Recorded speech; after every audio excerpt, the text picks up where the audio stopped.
evening, folks. Oh my God. Oh, go ahead, Cyber. I'm sorry. Anywho, welcome, folks, to the MCU'S Bleeding Edge. We're live Friday night, 9/19/2025, to discuss the 5th episode of Peacemaker Season 2. This episode happens to be called Back to the Suture, directed by Althea Jones and written, of course, by James Gunn. And, of course, we have on the panel tonight Mr. Andres, the pop culture guy. How we doing, Andres? Very good. Very excited to talk about this episode. Excellent. Great to have you, sir. Of course, we have my other co-host, Mr. Jeff S. TrueKnowledge. How we doing, Jeff?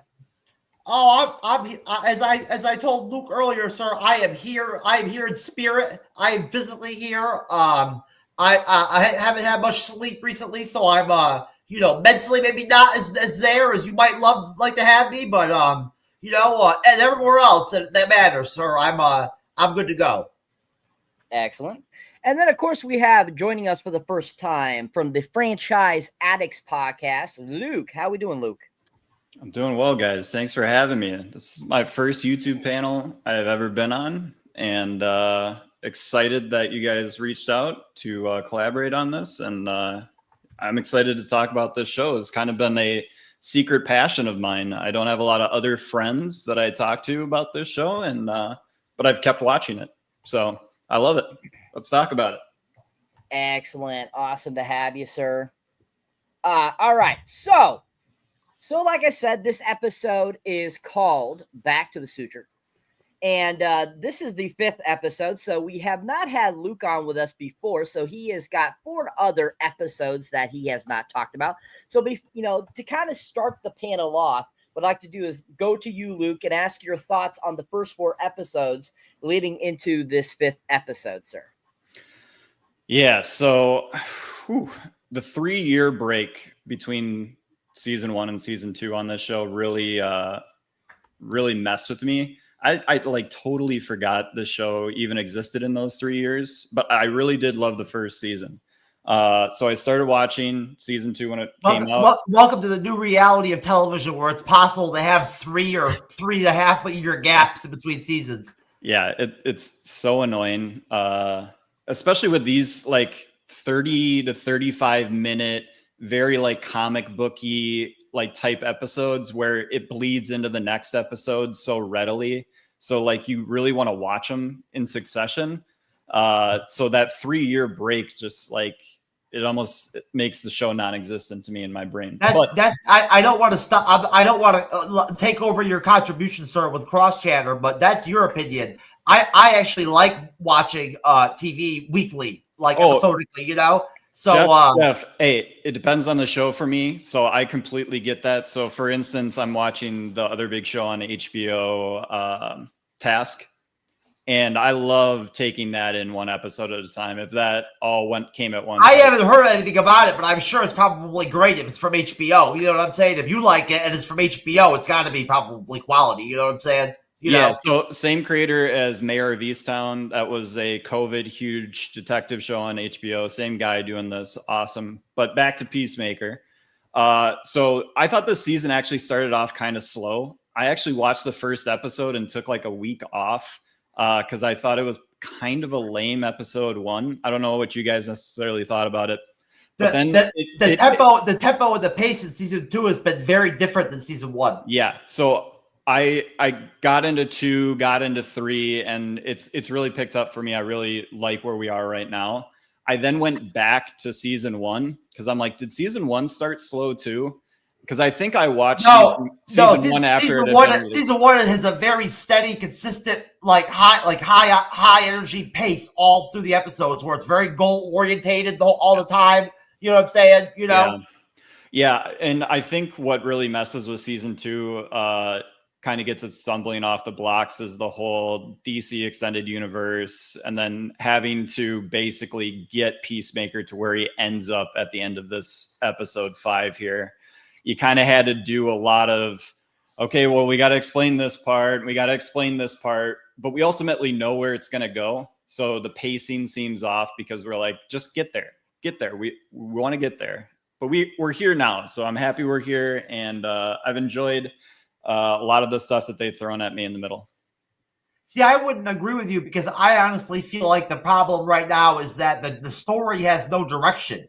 You know what I'm saying? Oh, Like, I think this episode got us exactly where we've been pointing the entire time. There's all this dialogue, and some of it's really good at times. You know what I'm saying? Some of it's not. You know, and there's good humor recently in these last couple episodes, right? But again, they're short. You know what I'm saying? Not a lot of exciting events are occurring. You know what I mean? That you know, the kind of things that actually push the story forward. You know, those kind of events, they're not happening. You know what I'm saying? Yeah, you know, it's more character work. We're learning more about the group, the dynamics of the group and stuff like that. Some more of their personal life, what they're going through emotionally and stuff. yeah, which is not as interesting to watch. But I don't feel like they're trying to explain anything to anybody, you know, or catching anything up. You know what I'm saying? Yeah. I feel like they just have some different side stories going on at the same time, and none of them have reached any kind of like end point or third quarter point yet. They're all just kind of still active. You know what I'm saying? You know, like none of them are flushed out. But I think we're in a good spot for momentum to the finale of this season where we're at right now. I mean, we're going into the alternate reality. We get, you know, all the crew jumps in the door before it goes. I mean, like we're all there, and like that's going to be the whole thrust to the end of the season. Let's not get into it. Let's not have a conversation about getting into what's going to happen at the end of the season. And, you know, I'm just saying that I think everything that leads up to it has to happen. It is slow and kind of takes more time than season 1 did. But I think where we're at right now, it's episode 5. At the end of episode 5, we are in an awesome spot momentum-wise going forward. Oh yeah, well listen, you know, I appreciate your excitement, you know, for the show. That's definitely you know, much appreciated. Cyber sir, are you back? What's going on? I am, sir. Yep, I'm back. All right, so thank you for that, Luke. Great job, sir. Anyways, so let's get your guys' thoughts too on, you know, the last episode leading into this episode. What are you feeling? Are you guys, you know, looking forward to? Were you looking forward to this episode? What were your thoughts going into this episode? And I'll start with you, Mr. Pop Culture Guy. So far, I like this episode. I agree with Luke that it took us pretty much what the main storyline that Gunn is doing this season, and you know, I'm very excited that that's going to lead us to 3 great weeks. Apparently, next week is going to be a big deal from the news I'm hearing about. So I'm enjoying this season. Don't let that intense DC rumor mill that we already talked about the other day get to you, sir. You know what I'm saying? The expectations of some of the new DCU fans currently are not realistic. Yeah, let's lower the temperature on that. Yes, that's true. Well, I got confused. I think it was this episode. I was like, I think it was this episode, or maybe next. I don't know. It's always rumor mills. I mean, you know, I think it was because I think it's because like now Gunn is like talking about like, you know, just wrapping up this thing, rumors, but like because Andres, do you honestly really feel like Peacemaker is the kind of show that like really works having a lot of like new additions adding in, like new characters being added in all the time, like, or do you feel like that's Peacemaker's that kind of show where it works having that things like that occurring, like crossover stuff? And I mean, he has to. Yeah. I mean, for this new universe, like, you have to be realistic about it. Like, yes. And we have not a Superman character, a character that was in the Superman movie, aka Frank Griggle's character, Rick Flag Sr., if I'm saying that right, is in this film. And so, you know, it's there. It's just, it's like, for me, you know, it's not as annoying as the MCU they're doing with their shows, you know. Grillo is also in the MCU, doing the rare DCU. That's a good point, though. Right now, I honestly do feel, Andres, myself internally, that there's a little shift going on right now between Marvel and DC. Yeah, exactly. So, I'm very excited wherever, you know, whatever this show is going to take like hint at what's the potential plot line or a idea that Gunn has for the sequel or the next super movie called The Man of Tomorrow that's gonna be in 2027. So, but that say, I thought this was a decent episode. Not my favorite. I still think episode 3 was still a great episode for this season. It's always gonna be tough when you come from a very successful first season, especially Peacemaker, because Peacemaker was was a full-on superhero show.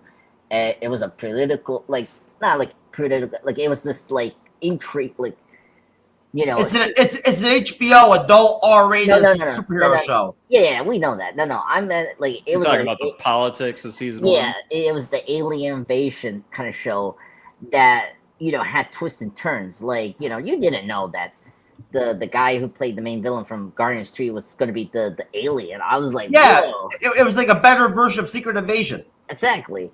And so for this season, we don't have a mystery, which I'm happy about. We don't need a mystery. Well, I think there is an overlying mystery in what is the alternate reality, what's actually going on there. Yeah, exactly. No, you're right, Luke. I my bad. Yeah, we got that. That's going to be a mystery. But yeah. So I think this episode was good. I was laughing. I was happy where we took our characters. It was a very emotional episode. That was the kind of the thing, which we'll get into. But there were a couple moments I was like, oh, damn it. Gunn is so good at tugging your hearts in moments, and this episode had that 3 times, or 1 or 2, I have to say, which we'll get into. But yeah, overall, great episode. Not my favorite, but I'm very excited to talk to you guys with this episode. Thank you, sir. Great job. All right. Moving over to you, Jeff. Your thoughts leading into this episode, sir. Thank you, Cyber. Well, first of all, many times, we've all discussed, I've mentioned several times on my own about when we cover these different TV shows, how you have to temper your expectations when you have these, series where, you have 8 episodes in a season. You're going to have your episodes 4, 5, 3, 6, you know what I'm saying, that are going to be your sort of occasionally fillerish or establishment or setup episodes, you know what I'm saying, that are there to essentially just, move the plot forward, you know what I'm saying, give you character development, right, and develop, the steps leading up to the main goal, the final battle, the main achievement of the story or whatever, right? Every show has that going on, right, to some extent. Unless you're a really, really, really good TV show, where you don't even have those episodes. And even your 5 and 6 and 7 episodes like Andor are excellent. You know what I'm saying? And some shows are like that, but they're more rare. So it's very normal, for Peacemaker to have, honestly, you guys can say what you want, but have very consistently repetitive episodes in episode 4 and 5 that are of the same length in minutes, very short, and really, honestly, have about as much important or special or exciting events or, things going on equally in each episode. You know what I'm saying? Really, they're kind of interchangeable in a way, in terms of tempo, and the lack of action, they're very, very similar mirror images in a way, I think. And, just continuing to further the story and, move the plot forward and, wrap up, these side stories and, whatever. What I wanted to just talk about real quick, the cool thing about covering Peacemaker for the first time for us, I think, is that now we get to have, logical reasons to bring up and talk about DC more and the DCU, right? Which we don't always do a lot here on the Bleeding Edge, and it's fun to do. So I just want to mention real quick, kind of bouncing off of Peacemaker season 2, because I do hear a lot of chatter about Peacemaker online, but I hear a lot of chatter from current new DCU fans, loyal, I guess heavy DCU fans I see online on Threads and X and shit like that and everything. And some of the posts they put up and the things they say are so unrealistic. Their expectations, like from Gunn and from the DCU, you know what I'm saying? You know, like the kind of projects that they want to be made, and a lot of them actually believe somehow are going to be made for some reason. You know what I'm saying? Even though like a slate was put out and released, and a major event occurred, you know, right? Where Gunn stood up at, you know, and made a big deal out of that slate, you know, which had to mean something. You know what I'm saying? You know, to Warner Brothers too, I would think, when it comes to, you know, having a plan, you know, budgetary, you know, concepts and things like that, you know, money, you know, organization is good. While I'm aware that already there has been some rumors and stuff like that about some projects that might be starting or occurring that are outside of that original slate, right? I get that, Clayface, whatever. Okay, I understand that, and there's a lot of rumors, you know, like there was a lot in the heyday of the MCU. There's a lot of rumors, right? But at the end of the day, Gunn's being very publicly clear about what's going on. You know what I'm saying? He's following that slate. You know what I mean? You know, I bumped into some crazy fucking fan on Threads, that some crazy Blue Beetle fan that is convinced that Gunn said that Blue Beetle is going to be some real legitimate character of the DC, you know, the DCU or whatever and all that. Gunn never said that. All Gunn said was that he was going to allow the fucking the movie to be canon because of when it came out and because it didn't connect to any of the other DCU shit. So he said, "Fuck it, we'll let it sit and let it be canon." You know, he never said or announced we're going to add this character to our live action DCU universe. And you know what? If they were going to do that, Gunn would have said that. You know what I'm saying? They would have announced it. Why wouldn't they? You know what I'm saying? That would be a positive thing for the fans, you know? If they thought that would be a good concept to sell, you know what I mean? They're not going to make another fucking Blue Beetle movie. You know what I'm saying? It's not going to happen. You know? There's no logical reason why it would occur. And it's just mind-blowing to me, like how diehard some of these DCU fans are online, man. They, you know, they firmly believe that, like, suddenly the new DCU is like the heyday of Marvel Studios, and the bank, you know, and the bank account's wide open. What? You know what I'm saying? Like, you know, Warner Brothers is loaded all of a sudden. You know what I'm saying? And they're ready to just go ahead and finance any fucking side project that pops up. You know, Mr. Terrific movie, it's going to be made. It's going to happen. You know what I'm saying? You know, Superman was so excellent that now they're going to make that movie. No, they're not going to make that movie. That's not going to happen. You know what I'm saying? You know, it's not on the slate, and Warner Brothers does not have the capital or the money to finance side films like that off secondary characters, just guessing or hoping that maybe if they're lucky, the movie might do okay. You know what I'm saying? You know, based off at the end of the day, a character that's an inferior character, you know, that's not a lead character. I mean, I just want you to have to point this out. I'm sorry, you know, because I do like talking to DCU.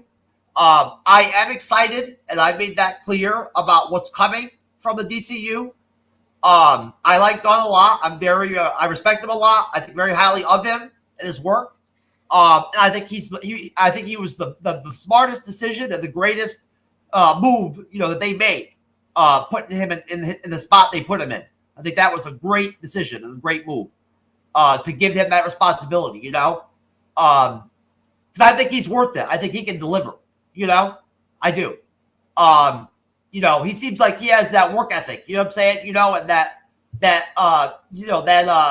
energy where he likes to be challenged creatively, you know? You know, I guess last thing I would say is just that, you know, last word on, you know, the crazy rhetoric with the DC, you know, U fans or whatever. I just don't grasp some of these people, how adamant they are and everything and all this crap, you know, they come up with. You know, there's no money there with Warner Brothers to all of a sudden expand this new DCU. Well, they already tried it once, right? And it didn't work. To all of a sudden expand the slate and start adding in spin-off projects and shit like that, just because some of the fans are super excited because of Superman, or whatever, or because Lanterns was coming out in a while or whatever, or some shit. So, some of these folks got to calm down, man. Shit.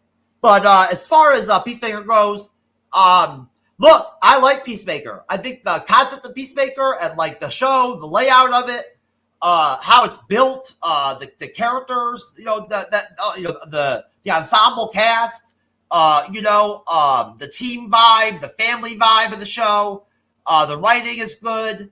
The fact that it comes out of one location, is shot out of one town, one city, one area all the time, you know what I'm saying? So it feels very small and contained, which I like, right? I feel like it fits very well with Peacemaker and with the team and with, their vibe. But I just have to say that, I'm not concerned about the rest of season 2, but I've seen nothing personally. I'm sorry. I mean, I respect all you guys, but I haven't seen anything in episode 4 or 5 that leads me to, to somehow feel or anticipate some big exciting development all of a sudden, or some, new things going to happen. Like, I haven't seen anything happen like that that's establishing that for me. And I've got a lot of questions really with what's going on with the story, and which is cool, the speculation's cool. I like how interesting the show is, that you don't know what the fuck Gunn's gonna do. But I just think that the pace definitely, as Luke already talked about, Andres mentioned it before, the pace has changed since season 1. The show is a little slower. It feels slower at times, a little clunkier lately. Basically, at the end of the day, no matter what, I never really enjoy that much short episodes of TV. I really, really do love the longer ones and appreciate the longer ones. I feel like they're better longer. I really, really love seeing Peacemaker episodes coming in at like 46 minutes or 50 minutes at least, seeing them at 35, that's just, there's not much there, to work with. You know what I'm saying? And you can feel it when you watch the episode, they end so quickly. You know what I mean? Yet it doesn't feel like all that much occurred, I guess. So again, I'm not like trying to blast episode 5. I'm just kind of laying out some complaints and some issues I have with the season so far in the last kind of 2 episodes, I guess. And just pointing out that, I liked episode 5 and it had good things going on too. But I'm just a little bit, I guess, waiting, I guess. I'm waiting. I'm being patient, waiting to see how season 2 is going to unfold overall, so I can see the big picture. And then, once that happens, I probably will feel a lot different about the show and the season.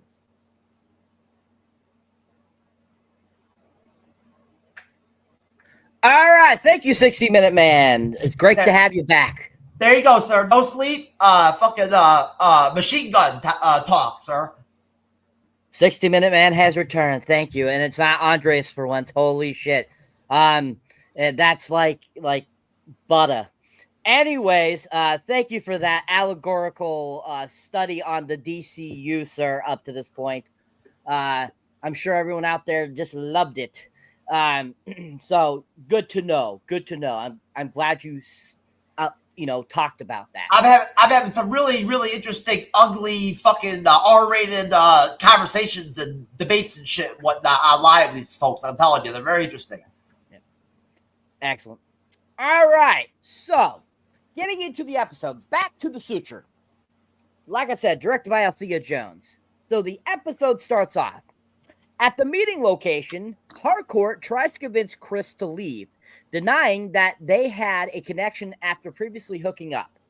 However, not wanting Bordeaux to kill him, Harcourt knocks Chris unconscious herself.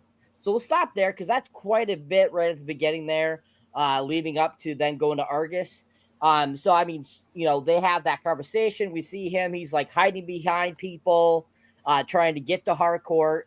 We have Cheeto Man up at the top with the sniper.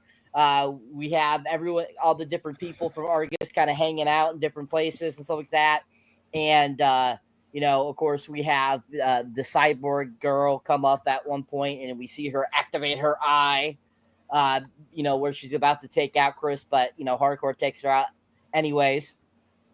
And we have kind of that, kind of intro to at the cabin a little bit too as well.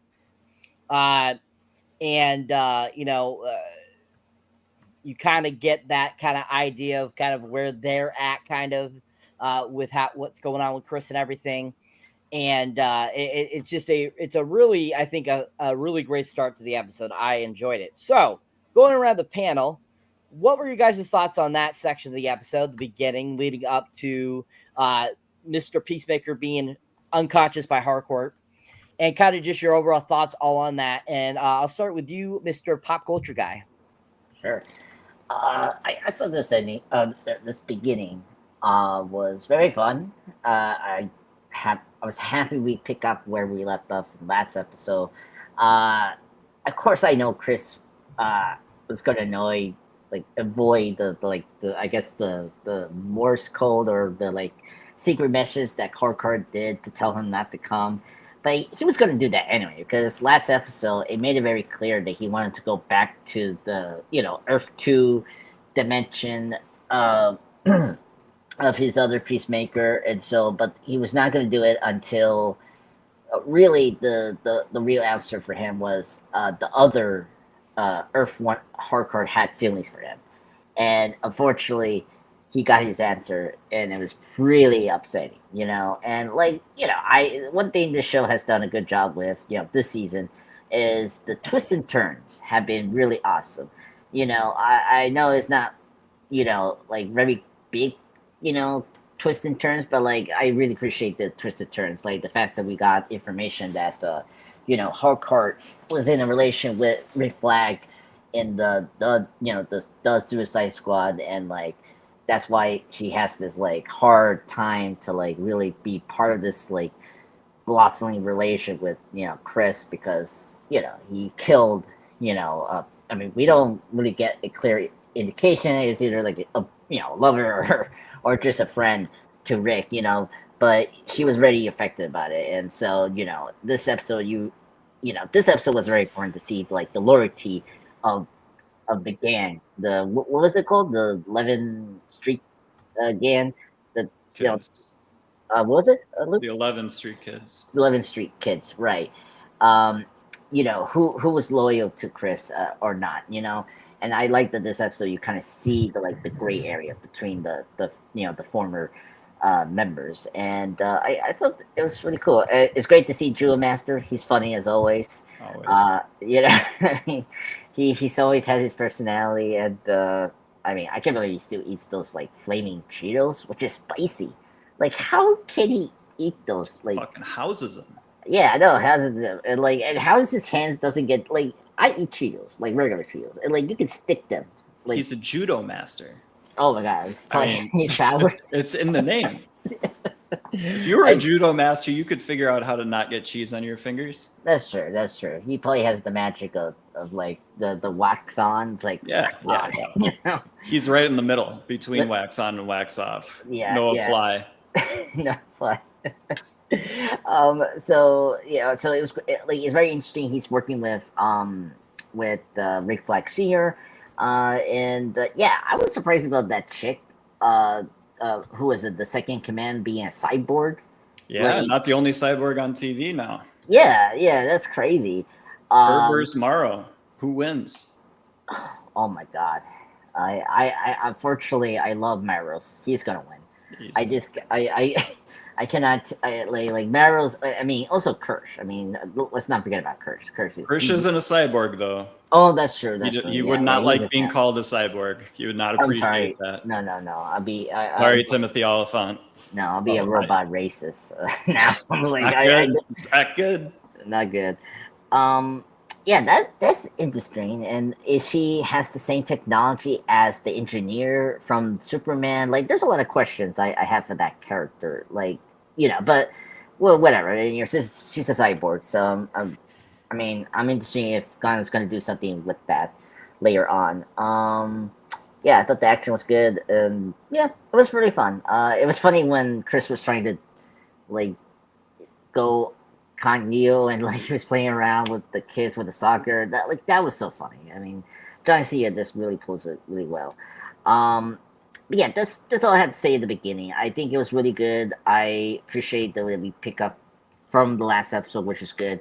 And I knew Chris was, like he needed to see hardcore. Like he really needed his answer from her, and like that was like the breaking point. And like now he will go to the dimension. Now I will say it's like I kind of wish we maybe had that more last episode. I do question why we have to like spread these like a little, because I do agree with Jeff about it. Like I don't have a problem. I don't have a problem with short episodes, but if you have enough storytelling that is like literally an 8 hour, you could do that in an hour. Like Alien Earth does that. Like Alien Earth is like 58 or an hour long, like depending on the story they're telling for a week. I could cut about 20% per week. Yeah, per week, right? And it's just it's so weird. Like it's different from last season. Last season it was like it paced well, and like I understood what like it was like I was fine with the 40, or like it was like okay, like this was filler, this was an important episode in terms of twists and turns, and this was like, oh my god, we're dragging our feet to get into another dimension, Earth 2. It's like I'm like, look, I get I love Earth 2, stuff. It's like how many crazy like reveals you're gonna show me besides Rick Flag being alive in that planet, I mean, and besides the kaiju that was from the Sabrina movie, I was like, come on, this, we'll see. But anyway, the opening was good, it was a good start for this episode.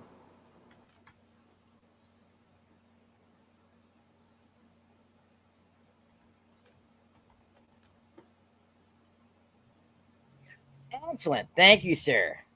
All right. Going over to you, Jeff. Your thoughts, sir, on the beginning of the episode.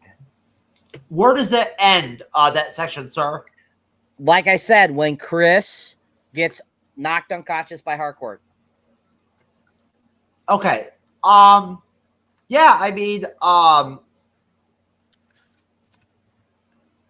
guess, it really didn't matter at the end of the day, for the audience, like for Peacemaker fans, or Harcourt fans or whatever. It really didn't matter at the end of the day, what Harcourt decided to do with Chris, either way, she's such a highly likable character on the show, and so popular. I mean, she's basically the, the number 2, character on the show,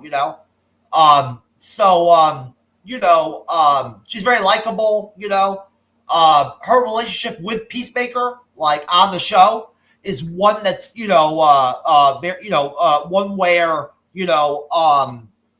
it's very, difficult to see that, them really having a lot of animosity with each other, overall, you know what I mean? Regardless of what happens, kind of, So, I mean, I wasn't shocked, that, Harcourt, flipped the script, on Peacemaker. I think it was inevitable, right? That Flag was going to get Peacemaker no matter what, Harcourt or not. You know what I mean? He would have found the way to get him, I mean, Flag has a lot of power, he's the head of the, the whatever agency at the government or whatever, that Waller ran, right? So, like, I mean, he would have got Peacemaker eventually no matter what. And, he obviously has very, very powerful personal reasons, to obtain Peacemaker, physically, right? I mean, I don't know what else to say. Not really a lot that I can remember occurred in the opening. I don't know. Like, I like seeing Flag in the show. I like the actor. I like Flag Senior as a character. Even though I never did read any of the comics that he was in it with DC. I do still like his addition.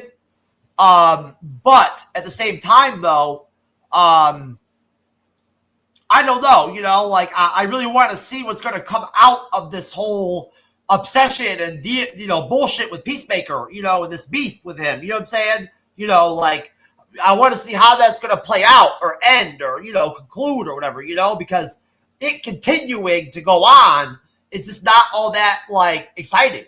Or like important or valuable to happen, or watch, to be honest with you, it's just like a pure vengeance, situation, so I think that overall, at the end of the day, of course, the team will always come together, as like friends, and partners and bury the hatchet no matter what, so like Hardcore and Peacemaker will be fine at the end of the day, Peacemaker is a very forgiving guy, you know what I'm saying? That's one of his qualities, So, I mean, I can't really think what else happened in the intro, Peacemaker got grabbed, Hardcore sold him out. Did anything else happen?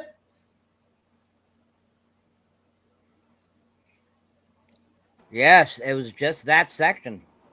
Oh. That's it. You're good. Oh, okay. Well, there you go. You answered my question then. Perfect. Yeah, that's pretty much it. I'm glad that they went ahead and got Peacemaker, getting grabbed up by Flag out of the way, and it's done now. So now we can go ahead and just, get that shit out of the way and move on, at the end of the day. That's where I'm at with that, I don't like seeing Peacemaker being in prison, it's not a good state or position for him to be in. Okie dokie. Thank you, sir. All right. Petey. Anyways, over to you, Luke. Your thoughts, sir, on that beginning of the episode. Yeah. Man, I always like Peacemaker, Chris, when he's doing his little getting fortunate, ducking, covering behind people, doing the various things. Like, it is kind of cute. They've done it a couple of times, but I get a kick out of it every single time. I guess I have more questions than, because like I want to know. I mean, obviously the answer that Harcourt gives is not the real answer. She has not thoroughly thought it through enough. She is just like exasperated with Chris and just yells the thing she knows that will get him to leave Adam.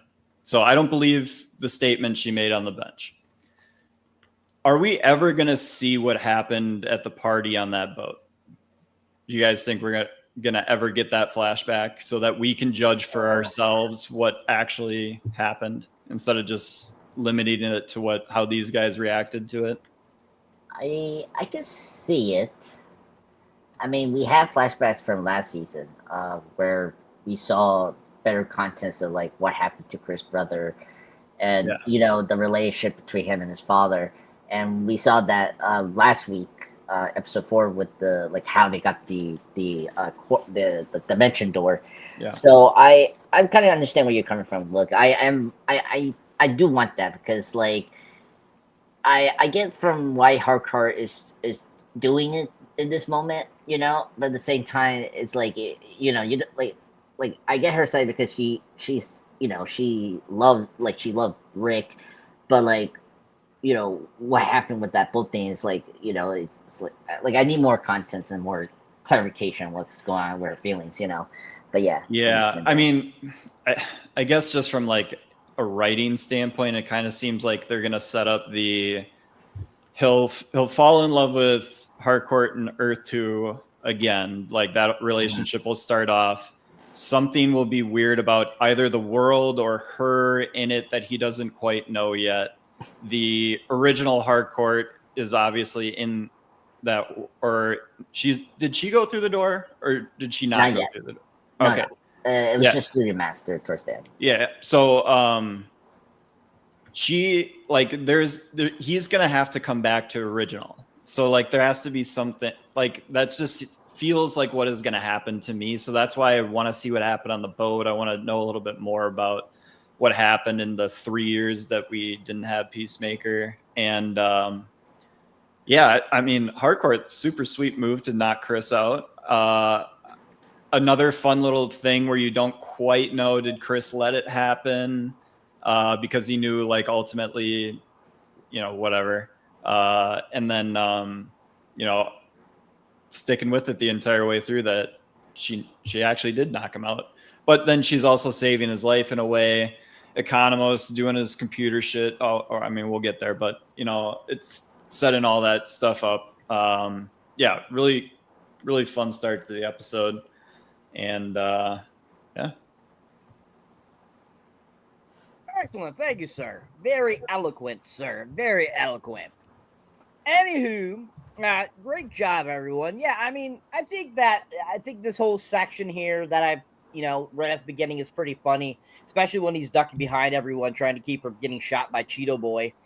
And that actor that plays, you know, the small kid, the small guy, Cheeto Master, is absolutely freaking hilarious.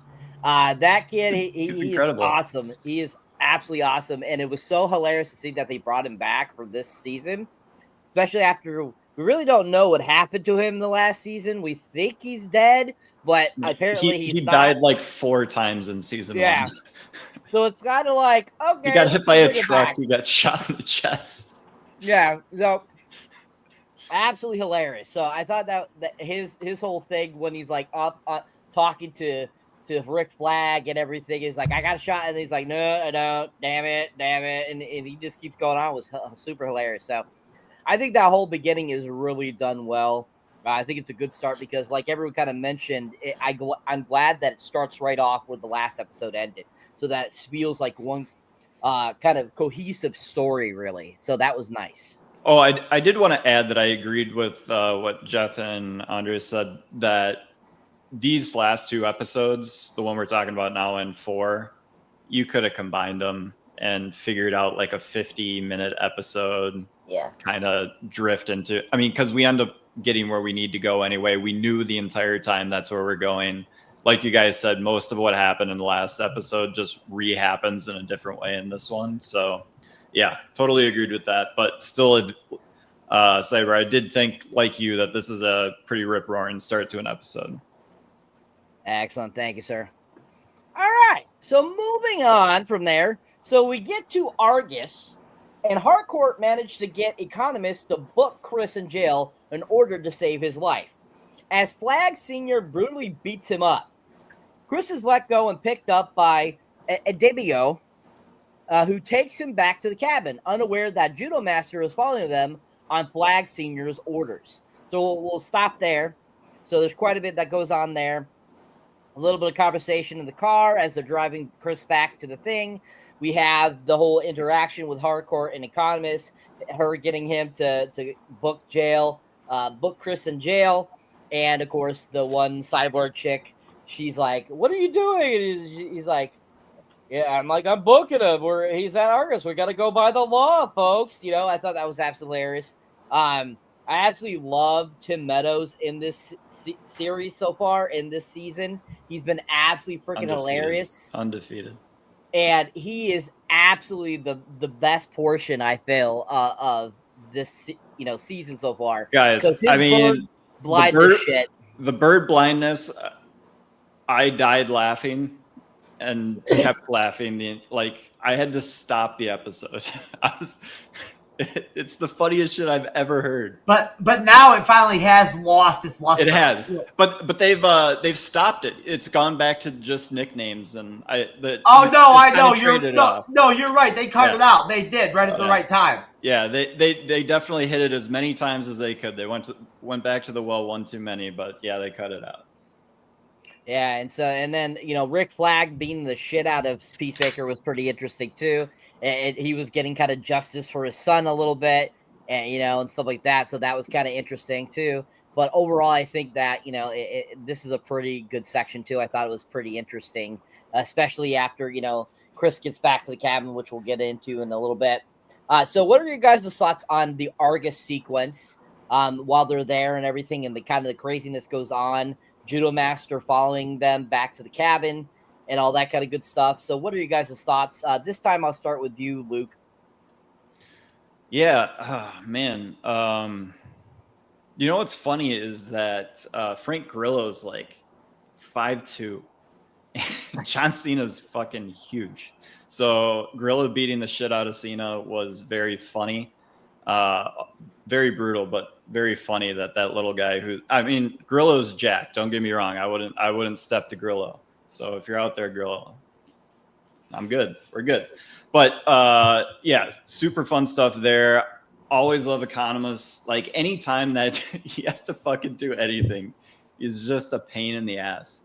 And can't make up his mind about what he wants to do. But ends up saving the day as he always does. It's always the computer guy that saves the day. It's never the hero.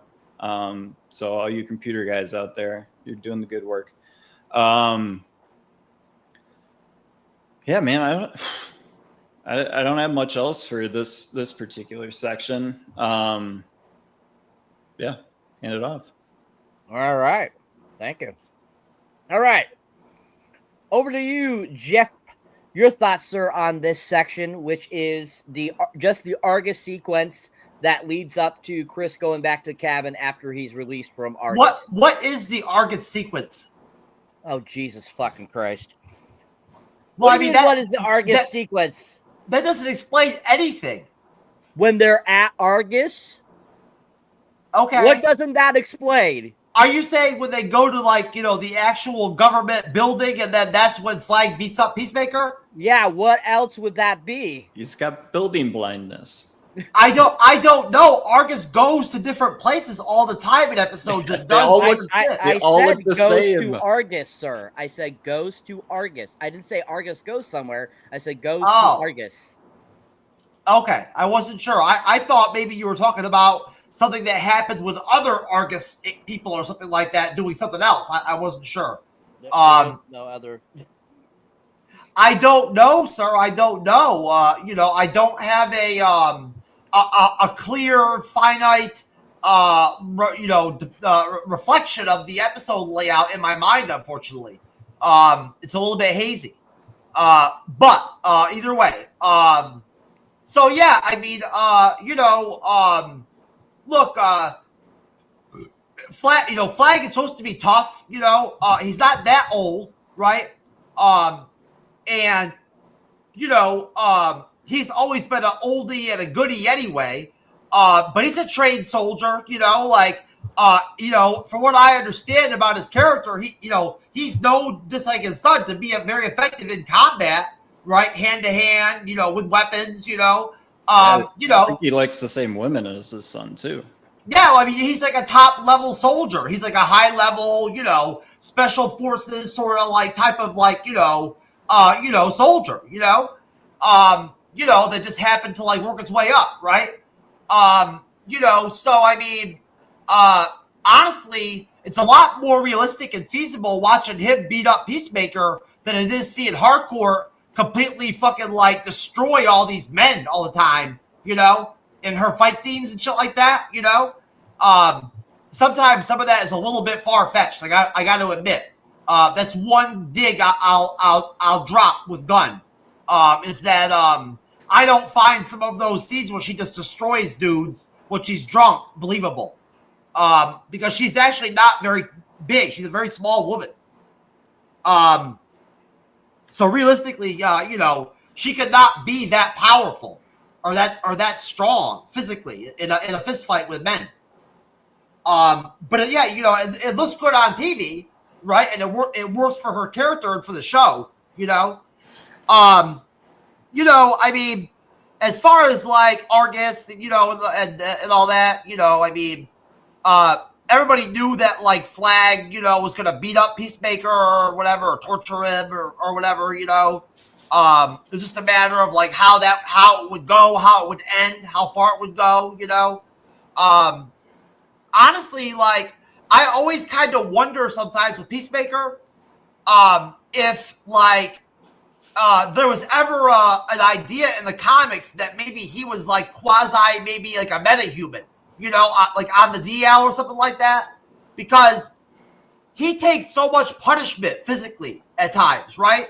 Like he gets really physically beat up, and then also he gets stabbed. I've seen him get slashed by knives multiple times, right? He jumps or falls off of buildings or scaffoldings onto concrete, right? And gets up where he should be like, really hurt. His durability, overall, when it comes to how much punishment he can take and how well he heals from it, is kind of shocking to me.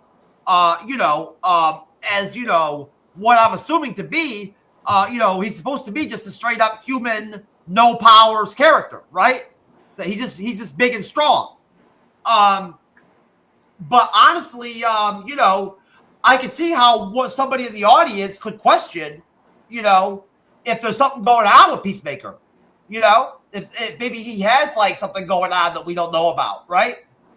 Just because I'm just saying, the guy literally does he takes more punishment than anybody else on the show. And I'm just always amazed at how quickly he bounces back and heals from all his injuries.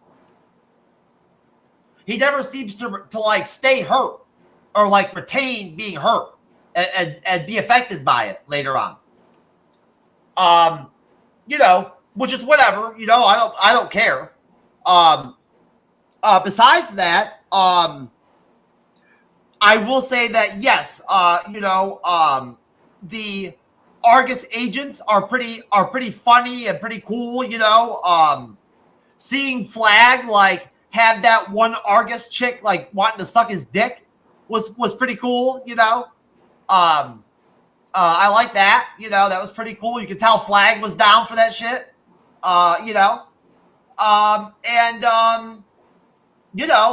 obviously I believe we went as far out as, the team, talking about wanting to try to figure out how to, get Peacemaker freed up, I know Economos was trying to make that happen.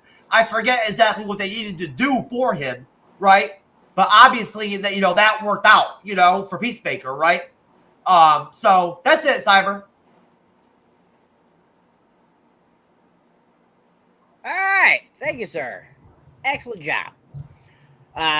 Very concise, very beautifully said, and very, very eloquent, sir. Anywho, going over to you, Mr. Pop Culture Guy, Mr. Time Lord, Mr. Time Man, Mr. Toxic Avenger.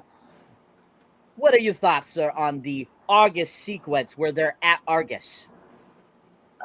Pretty awesome. I thought it was more character development for each character. First off, I been checking the behind the scenes stuff for the show's episode, and one detail I actually really like I want to bring up was Tim Merrill's character. I didn't catch this until he brought it up, but it was really cool. His character is not seeing eye to eye what's going on here with the whole, Flag versus the Peacemaker thing. So he's gonna be the one that's gonna betray him, in the show. I just feel like it, especially if why is his character name so difficult to remember?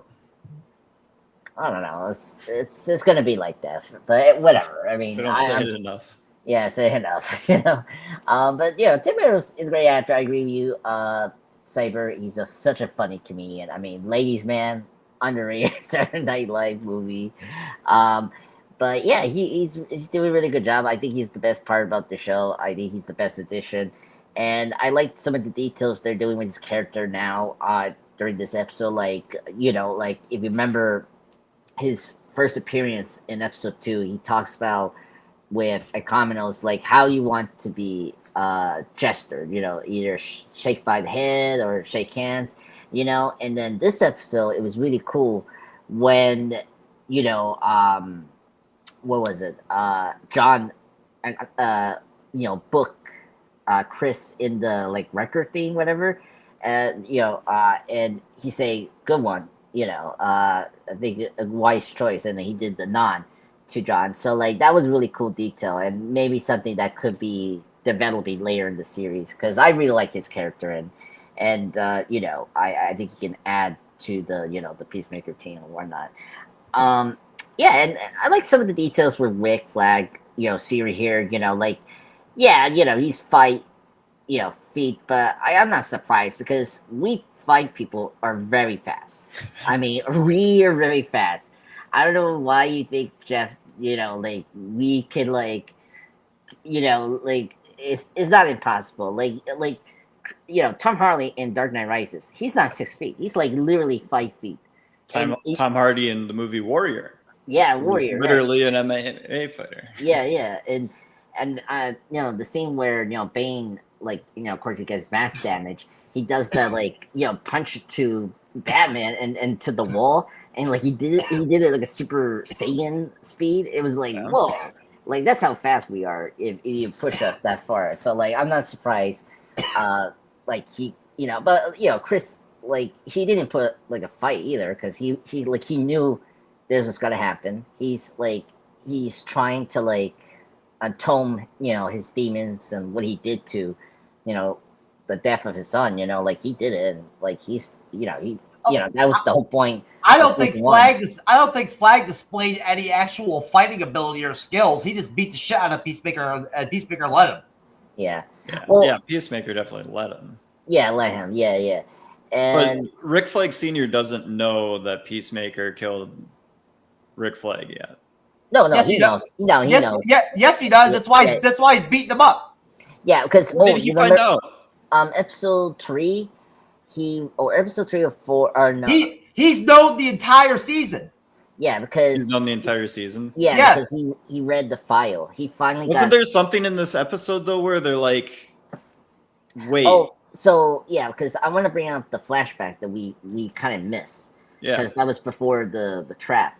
So in the flashback of the funeral, of course he's talking to Harcourt. I remember that. And they're talking about that's what it was. I forgot that was a flashback. Yeah. Yep. And so and this is before he got the job as director of Argus, and he was now allowed to get the information. Yeah, and when he's hitting on her at the funeral. Yeah, exactly.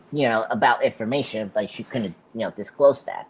But now in this season, he got it because he now got the clearance to the disclassify files and whatnot. So so I mean that's why that's been one of the major side storylines, Luke, this whole time. You know what I'm saying? It's based off that. Yeah. I was just confused by the flashback. Yeah. But but obviously, I mean, with Peacemaker, you can obviously tell that Peacemaker, because he's a pretty moral guy. He won't fight Flag. You know what I'm saying? And he won't defend him. He won't defend himself with Flag because he didn't want to kill Rick Flag in the first place. He didn't want. Yeah, he doesn't feel good about killing Rick Flag at all. You know what I'm saying? That also Rick Flag got off the greatest burn of all time. The greatest last words of your life. I'm pretty sure Peacemaker's aware that it was that was not an honorable death or an honorable kill. Oh yeah, Peacemaker should hate himself for that, and he does. Yeah, he does. So I'm just checking the flashback. So episode 2, titled "A Man Is Only as Good as His Bird," that was the flashback where we saw that Rick got the files and he read how his son got killed. And then this episode, that was when he was in the dark office. And he read the file. All right, yep, all right. And then they show you, I'm back. Okay, good. Because I know it's so weird. It's weird how this episode is pre him. They just need to go ahead and work out this storyline and then squash it and move on, because they did. It can't go anywhere really interesting at the end of the day. You can't kill Peacemaker. He's the star of the show. You know what I'm saying? So really, what can they found a way to do it. What can Flag really do to him? Well, I mean, I'm not. This is quite unfair. I don't want to rewrite the season, but if I was the showrunner, I should done was Rick should hire mercenaries or / bring in a couple of the remaining Suicide Squad members to take down Peacemaker. That could have been an awesome season of Peacemaker, because and I think that could have been a more engaging kind of storyline.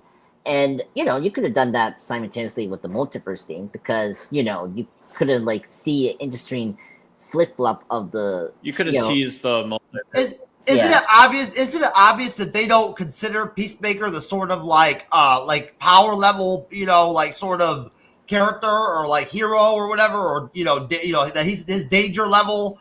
I don't think they feel like they need like superhero backup or anything like that. You know what I'm saying? That like they didn't until he was able to access other dimensions. I'm just saying it seems like they're pretty comfortable like just sending agents against him. You know what I'm saying? Yeah, but I don't think not anymore though. I think this is gonna start escalating.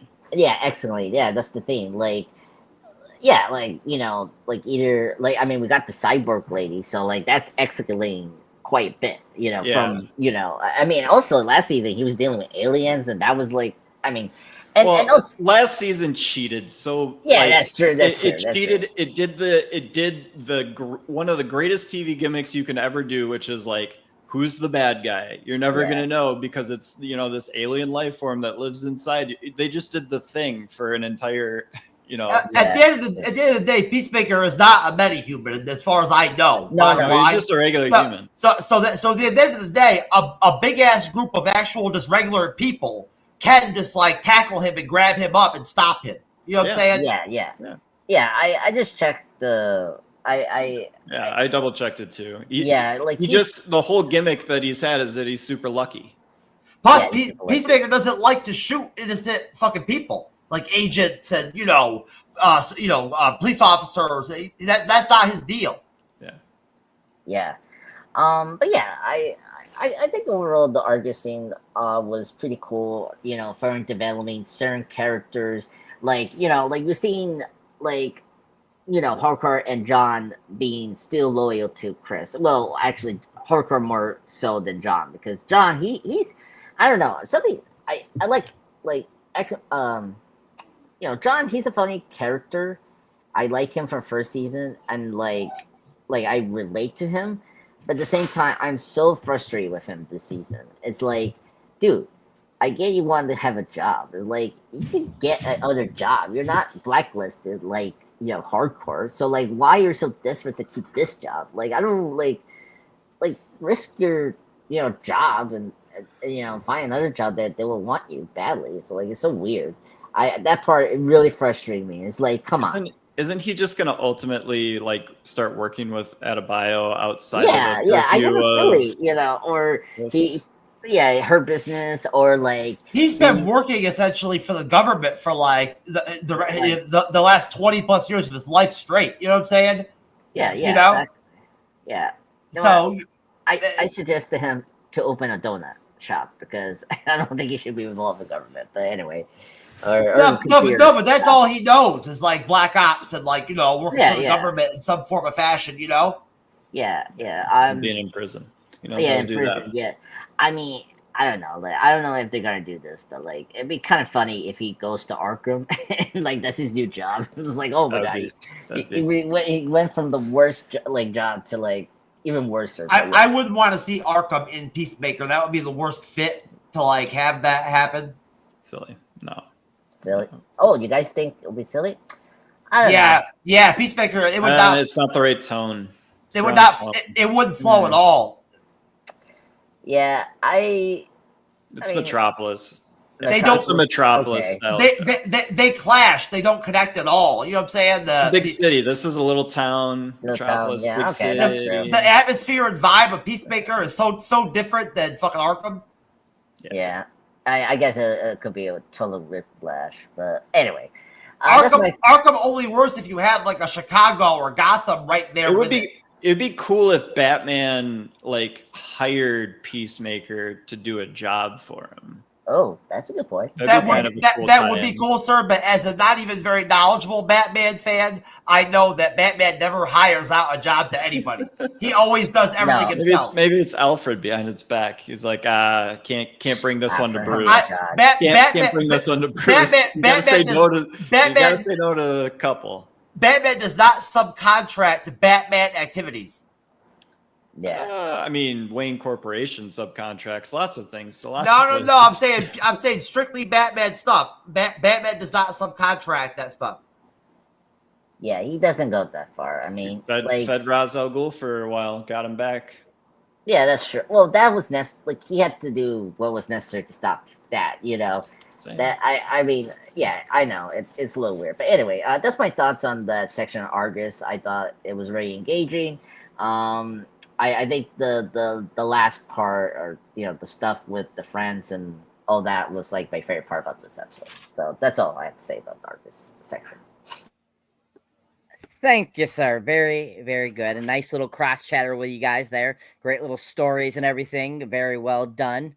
And of course, you know what I have to say about that is Fuck this. you, Steve from Bumble. Fuck you. Yeah, so just FYI. Just FYI. Anyways, moving on with the episode. I've never fucked a chick from Bumble ever. I'm sure you haven't. That would be very hard to get on there, for you, because it's them choosing the men instead of you choosing the women. I've been successful on most of the known dating site platforms over the years. I just never really fuck with Bumble. Well, you do know that Bumble was made for women. They pick who they're.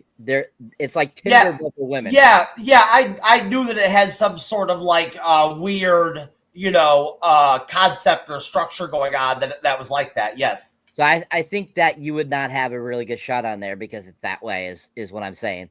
What if I used AI to generate my images for my picture so I looked like I was like like Tom Cruise, like young Tom Cruise looks and shit. Was it Bumble that had its logo on NBA jerseys? Was it? I wouldn't. Nothing would surprise you with the NBA. I know there was a dating site that a couple of the LA teams. When you see the NBA contracts nowadays in 2025 for players who aren't even like all-star level players and shit like that, how much money they make every year? Honestly, nothing would shock me, Luke, at this point, as far as advertising and stuff like that goes. Somehow that money's got to come from somewhere, bro. When you're paying fucking, Karl Anthony Towns for the Knicks next year make $60 million fucking dollars. Yeah, so the LA Clippers currently have the Bumble logo on their jersey. So you were correct, sir. There you go. Just looked it up. All right. That is a lot of useless knowledge in this noggin. Hey, well, as they say, you never know. You never know. Anyways, the best dating sites to go on, really, for the most interesting experience is lesbian dating sites. As a straight guy, you know what I'm saying? Wow, never thought of that. It's interesting. Wow, that kind of blew my mind. I mean, there's always lesbians out there, that want dick. You know what I'm saying? It's a natural, they're women. You know what I'm saying? So, like, with every lesbian couple that you meet, that's been together for a long time, at some point, one of them, like, craves dick, occasionally, So, Jeff, I have a question. Are you sure you slept late? I think you slept very well. No. So I did not sleep at all last night. That's why I'm very rapid talk and like high energy. Oh my god, I can't say. I can't speak now. That's how I get when I'm worn out and tired. Huh, I guess so. all right. So back to the episode. All right. Okay. All right. All right. So after Chris goes back to the cabin and unaware that Juno Master is there, believing he does not belong in this universe, Chris decides to head to the alternate dimension permanently, along with Eagly, who killed Saint Wild while the 11th String kids were gone. So we'll stop there. Because that's a whole big shit. We get that great scene where Eagly and his friends show up and they kill Michael Rooker. We have showing Chris writing that letter out, which, by the way, he's a left-hander. And I noticed that too. That's a weird thing to notice. Yeah, I'm a lefty, so I'm happy about that. I don't know why I noticed it. Anyways, but yes, we have him, and he ends up going in and going to the other universe, and we see him kind of clean himself up, and then go to Argus in that reality, and meet up with Harcourt there, and we see them run towards each other and about to embrace. So we get this great moment with him leaving the note and everything, and of course Adebayo gets that text from him saying goodbye, and she's like, oh shit, we gotta turn around. And so I think that's a great moment too. So what are you guys' thoughts on that? What do you think about the Eagly killing and all that good stuff? And I'll start this time with you, Jeff. Oh man, you go to me first. I was in the private chat about to say something, so I totally fell off with the show. Really quick, Cyber, give me the Cliff Notes version of what part I'm talking about. This is payback, motherfucker, from when you did this to me last week. Anyways, Cliff Notes. Eagly kills Michael Rooker. Yes. Chris goes into the other dimension to see Harcourt, cleans himself up, and Judo Master is there. Yep. Go. All right. Love the fact that Judo Master is still there in the show, there's something about, loyalty, consistency with secondary characters, especially ones that are cool, or entertaining or fun or funny or something like that, or, fill a void, in some way. Judo Master, was a really, fun, character, I thought, and a good addition to season 1 of Peacemaker, I was really glad that they brought him back. I think he makes the show better, his whole shtick or whatever, is, really out there, you know what I'm saying? Like, very out there, his personality and, his dialogue with the things he says and shit like that, he's sort of out there as a character, but he's definitely fun to watch, and he's funny too. He's very funny, all his swearing and shit talking and all that shit with everybody all the time, his fucking attitude that he has. It's very humorous to me. You know what I'm saying? I like it. He sort of has that Popeye mentality that it doesn't matter what size he is, he can fucking take anybody. You know what I'm saying? And I like that about him. I was very surprised that of all the characters to be the first one to cross into the Earth 2 dimension other than Chris, it was fucking Judo Master. You know what I'm saying? What a shot, what a surprise, right? Of all the characters that you could have imagined would have went over, right? Abadayu, what's his name? The other, superhero on the team, Vigilante, right? You can see possibly crossing over. I never expected it to end up being Judo Master that would cross over, that'll be very interesting to see, what his reaction is, existing in that dimension when he realizes where he's at, right? I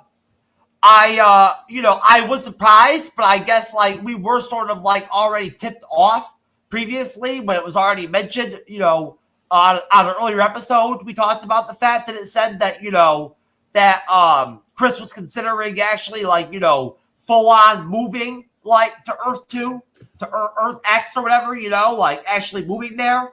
So he went ahead and goes and does that, right? And I think that's sort of a interesting, creative, move to make, right? For him as on the show as a character, right? It makes sense. But I don't know. For me, it just feels very not natural to to project the next few episodes, right? Having Peacemaker be completely now living on Earth 2 now, 24/7, and that's how it's gonna be, for the rest of the season. I just don't feel like that's the right way for the season to go for me. For me as a fan in the audience, what I want to see, I grasp that the portal is closed right now or whatever, right?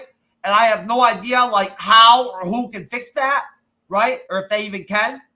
But I'm assuming that they will, and they'll figure that out, right? And they'll be able to have, the portal again open.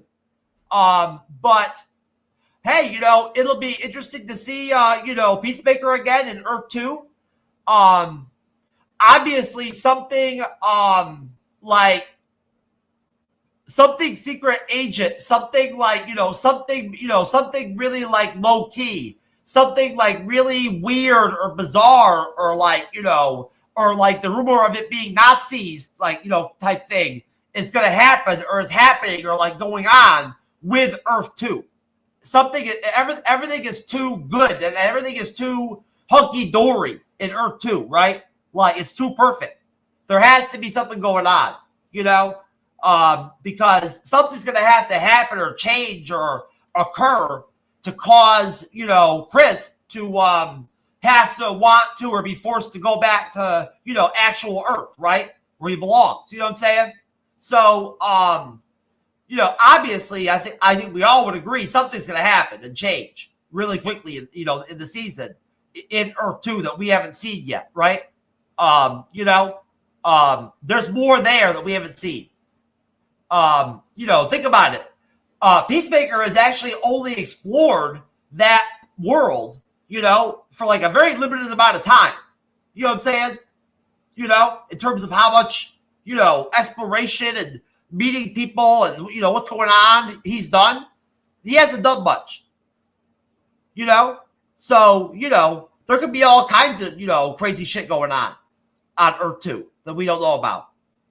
It's an entire new dimension or whatever. Come on. Honestly, the idea that it would be a perfect carbon copy of our Earth, that just doesn't seem logical. You think something would be different. For me, I think some things or something would be different. Obviously there's no African American people, right? So that's different because we have African American people on regular Earth. So hey, Cyber, do we still have one last section to talk about, or are we done off this? No, we still have another section to talk about. Oh, okay. So yeah, again, really cool seeing Judo Master. He had his chips in the show, originally when you first see him, he had his, whatever the fuck those chips are, those, Cheetos, whatever the fuck, or whatever they are he likes. That was cool to see, that guy should definitely change up his diet, you know what I'm saying? Because, I would be tired of eating that shit, personally. But, again,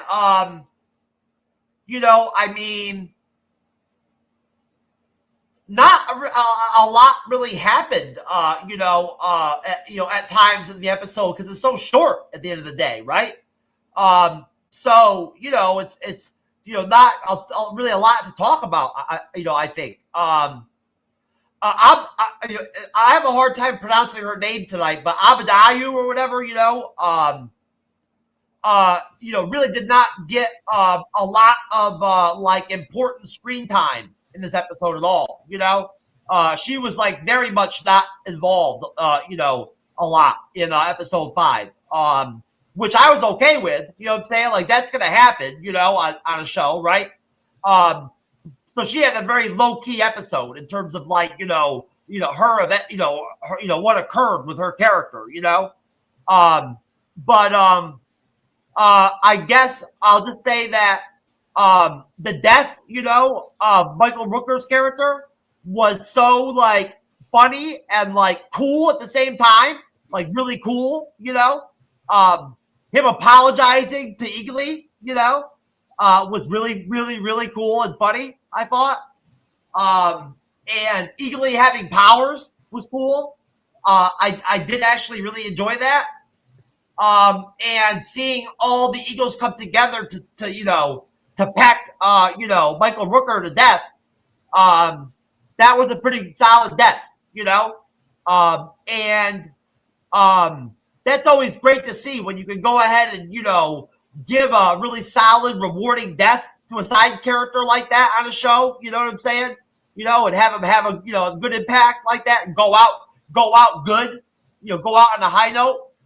I feel like Michael Rooker really did go out like on a bang in the episode. He had a very limited role in the season, but he had a lot of good jokes, and I really enjoyed his impact.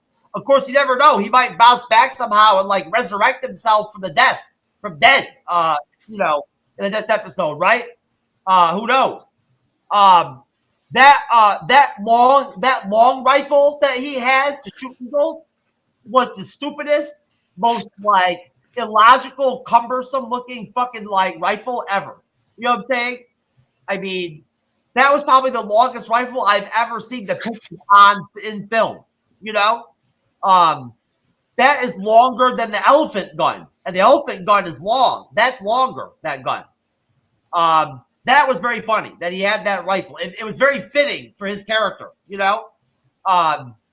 But I would not imagine that a rifle like that long would be accurate at all. I guess it's always good seeing Eagly get in the action and fighting and throwing down and killing and all that. I really enjoy those scenes. I think that the way that they handle Eagly and make Eagly work on screen, right?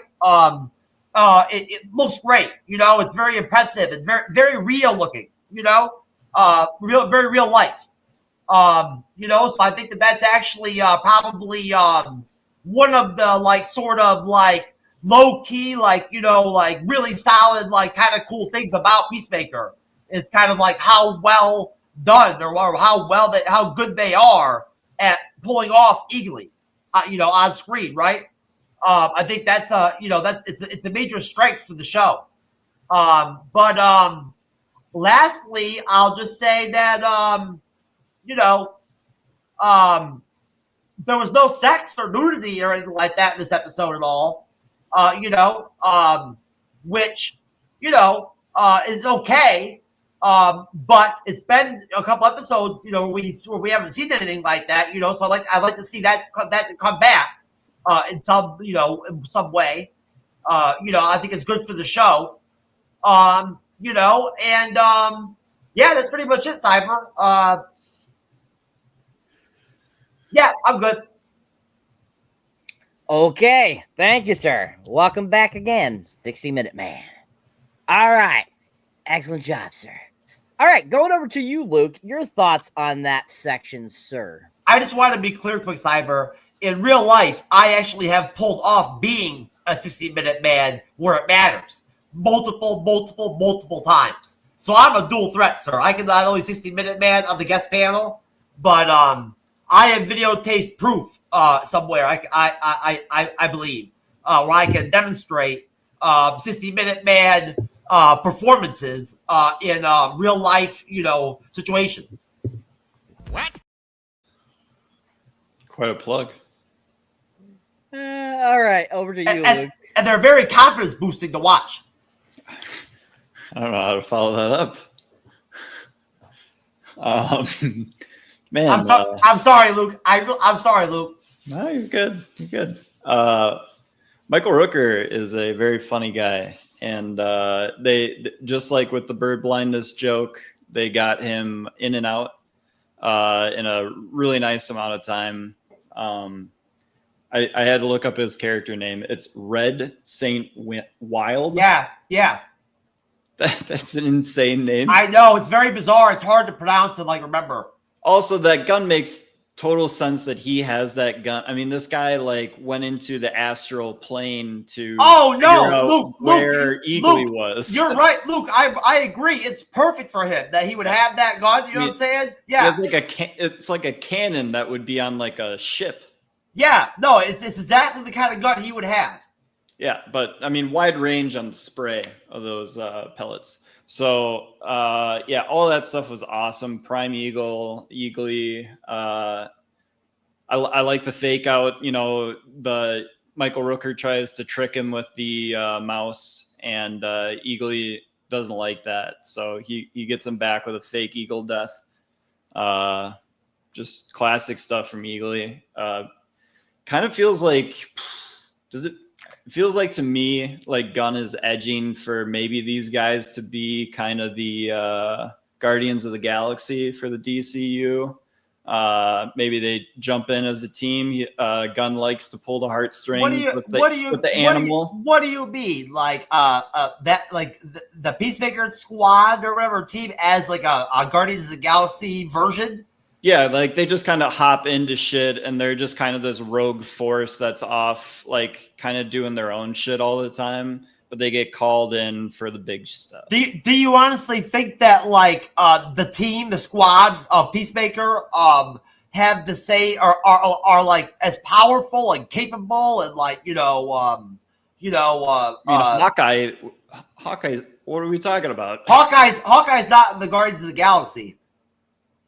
Oh, I understand that. I'm saying that like are you just talking about is Peacemaker and his gang like powerful enough to like help Guardians of the Galaxy has characters that have superpowers and shit like that. You know what I'm saying? Like I'm more talking about the dynamics. I'm not talking about like the power difference. He's talking about the underdog, the ragtag team. It's more like that, not the power ability. He's not talking about that. Oh, okay. No, Okay. I'm more talking about the dynamics and then how they fit into the overall Gunn's vision for all of this. I just don't know what value they would provide to other characters or teams in the DCU. Well, Cena is in Superman.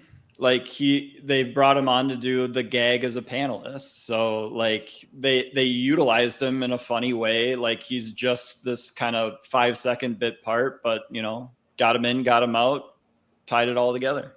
I didn't even notice it. Yeah. Honestly, I didn't even notice it. No, I get what you're saying. They got to cross over their DCU properties, right? I'm just saying. I think that they're going to start utilizing these guys in a fun way going forward. I think honestly, Luke. I think you're right. I think at the end of the day, Gunn only has what he has to work with in his toolbox, right? The thing is that like Cena has maintained being a huge star, so like he's on a TV show right now. You can like get him into movies, put his name on billboards. Like Cena. No, that's not. I don't know about that, Luke. You could ask Andres and Cyber. We think that John Cena puts butts in seats for movies. Luke, it doesn't work like that. You can't just take an actor in the superhero genre and give them TV shows and movies at the same time and all. That doesn't work out. Cena's famous outside of that. No, it doesn't. That doesn't work. Doesn't work out like that, man. Studios don't do that. I think they're going to utilize it. Cena's not that popular, bro. Peacemaker is not that popular of a TV show. It does not draw high viewership or anything like that. It's not very popular. Right. It's a very small scale show on HBO. Well, put me on the marketing team, baby. I'll shoot these guys to the moon. It has the DC fan audience, of course. You know what I'm saying? That it's there. You know what I mean? Yeah. They're enthusiastic. But I think you're kind of like, just kind of, maybe. I like John Cena, man, but like honestly, John Cena hasn't done anything, to prove in film or TV that like he's some kind of like new Robert Downey Jr. or something like that. Like, I don't think that was ever the plan. I don't think Gunn really ever at any point ever, saw John Cena when he hired him as some sort of like pivotal character that was going to be like a multi-project. You don't think they hired John Cena to be Peacemaker? They hired John Cena to play. He was John Cena. They hired him off of Suicide because he was a good actor. Gunn hired him off of Suicide Squad to simply play Peacemaker, the character in the show. Yeah, because he's John Cena, not because he's a good actor. But my general opinion is simply that, with all due respect, I don't believe Gunn genuinely hired him with a projection that he, foresaw in the future, no matter what happens with Peacemaker, that character becoming some sort I think Gunn pitched Peacemaker as a show to HBO or wherever he had to pitch it to, and they're like, "Does it still have John Cena?" They're like, "No, that's not ahead." That's not how the show was produced. Oh, I guarantee it. No, there is no way. There is no way that from all the Suicide Squad I'm sorry. people, I just they read just happened to Luke, select John Luke, Cena. I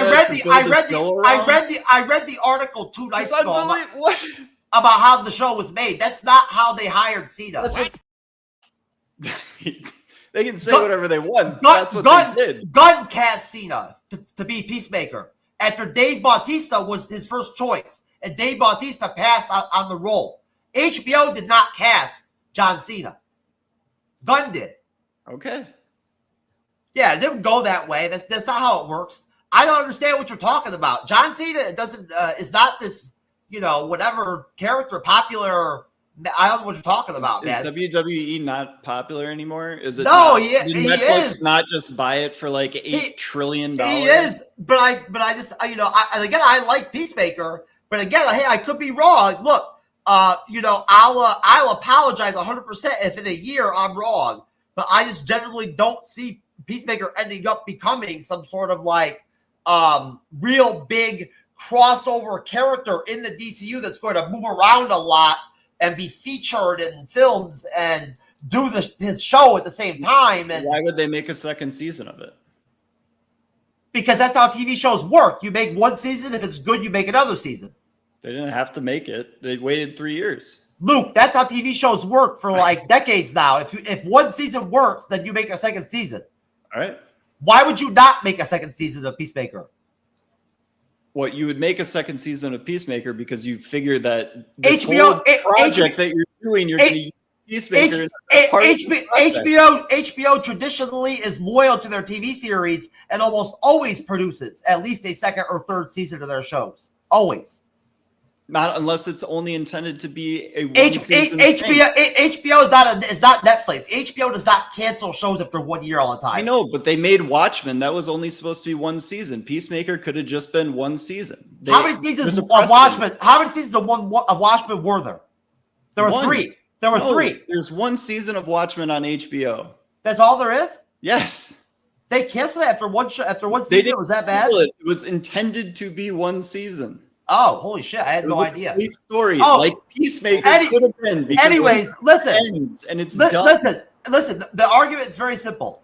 We'll get back. We'll catch up in a year, and we'll see. And if I'm wrong about Peacemaker, and he's going to end up being this major fixture. I didn't say major. I just said he would appear in things.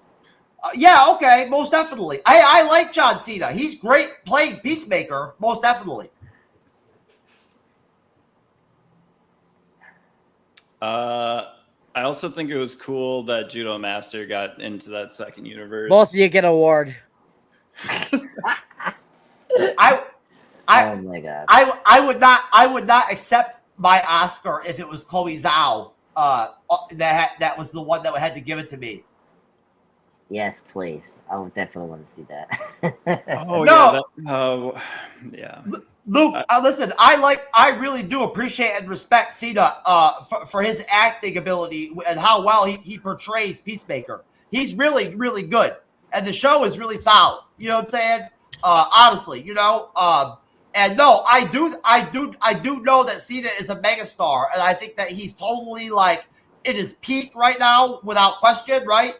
He's totally very very in demand right now. He was probably more at his peak when he had like the kids doing "You Can't See Me." Again, Gunn only has so many toys in his toolbox to work with, right? So when it boils down to it, for crossovers and stuff like that, for Superman films, whatever shows, what he has, he's got to work with. So it would make sense, to end up seeing Peacemaker probably in another film or show or something.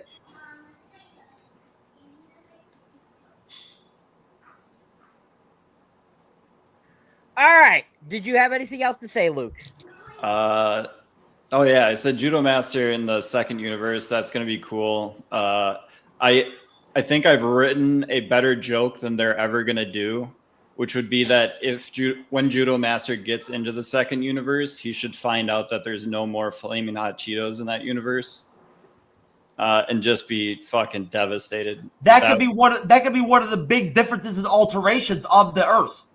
Yeah, I know, but I mean that's a throwaway joke that would be awesome. So maybe they do that, probably not, but there you go. What else?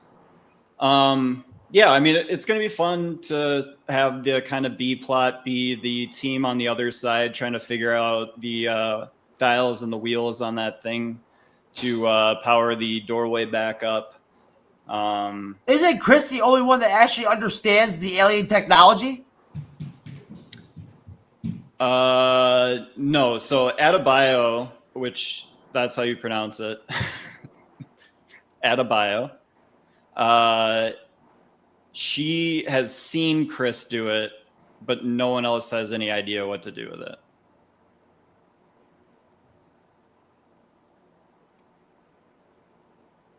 Okay.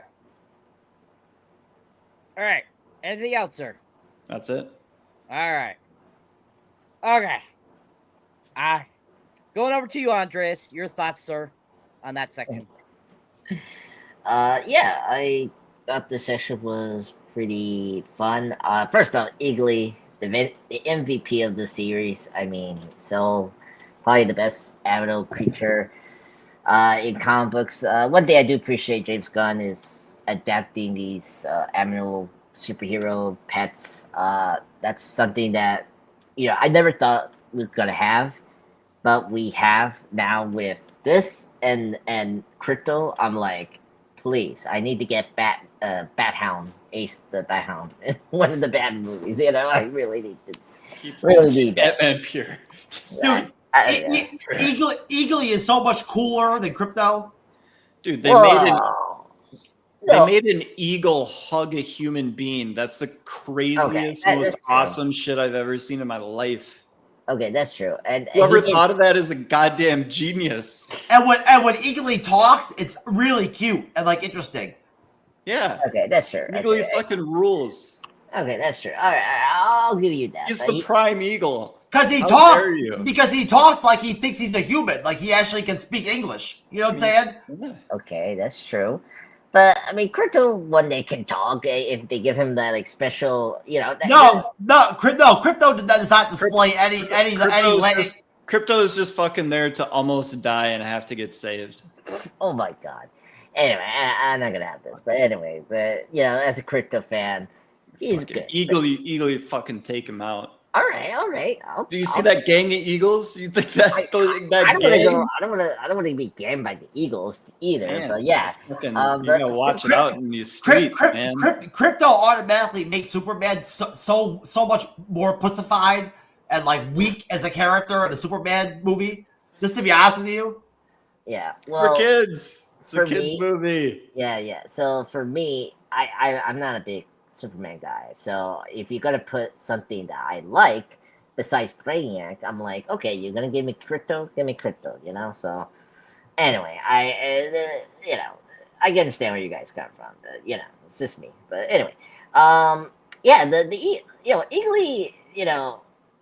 is very lucky, like Chris. Sometimes he, because he's an admiral. Sometimes he's not smart. Sometimes, but. He was very lucky. He didn't get poisoned by that rat, by Michael Rooker's character. By the way, Michael Rooker, amazing actor, as Luke, you brought it up before. Very funny, very sad. But the brief appearance we have him, he was so funny. Last week, he was so funny when he was in the van. He was trying to be a good sport to John and defending Judo Master, saying "Oh, you hurt this little Chinaman," it's what the heck? It was so surreal that he actually before dying apologized and started to worship Eagly. Yeah, it was so perfect. And then oh god, it was the chef kiss when you saw the powers activated with the symbol. Yeah. It was oh my god. such an awesome way to do that. And then he gets killed by these eagles brutally, which was awesome. By the way, the special effects for Eagly is good too. I mean, like some parts you can see, it's maybe real, but then some parts you could tell it's maybe CGI. They've done a really good job of making it seamless throughout the show, which I really like. Yeah, and I wasn't that surprised Chris was gonna, do the portal. I mean, I saw that briefly in the teaser trailer last week with the preview week. But I was surprised Judo Master went there. Out of the people who's gonna go in, I agree with. I think one of you brought it before Judo Master is the one. I have some theories about Earth 2. Maybe it is kind of strange that Judo Master would. I'm we sorry, get to Andres, theory but time. yeah, I mean, like I've got a fucking theory that'll. He just. knock your- I'm sorry, Luke. But real quick, I mean, he just started working for Flag, right, and the government or whatever. Yes, that just happened. You know what I'm saying? So he shouldn't be like super loyal or whatever. You know what I'm saying, or brave or whatever for Flag or whatever. You know what I'm saying? It's really kind of it's kind of strange. Like what his motivations would be to actually follow fucking Peacemaker into something as like dangerous and like scary as fucking like a dimensional rift, Judo Master's just like a rogue. He follows where the power is. And he obviously he's trying to gain information and follow Peacemaker and do his job and all that, I think, right? Yeah. He knows where the power lies. Yeah, well, and it's just it's very interesting. I think it's because like he was so loyal. Like just talking about like season 1, because he was working with the butterflies aliens. Like he believed on that belief that those aliens, as typical like alien storylines, that they're here to change the Earth, like change society and make it better from like last season. And it was just because like he was not the one being affected by the butterflies. He didn't have like a butterfly in his body. It was just he was one of those like people that was working with them. He was one of the rare actual human friends or teammates of the butterflies. Yeah, exactly. And if you remember last, I know it's a long time ago, but I remember it was interesting when he started to cry in the season 1 finale. It was like, oh wow, like I wasn't expecting that kind of thing. And then here, him working with Frank, like Argus and all that. You're right, Jeff. But it kind of makes sense. Maybe he wants to really, kill, Peacemaker because he's very dedicated with his jobs. You know what I'm saying? When he works for somebody, he goes all out. Well, yes, that's true.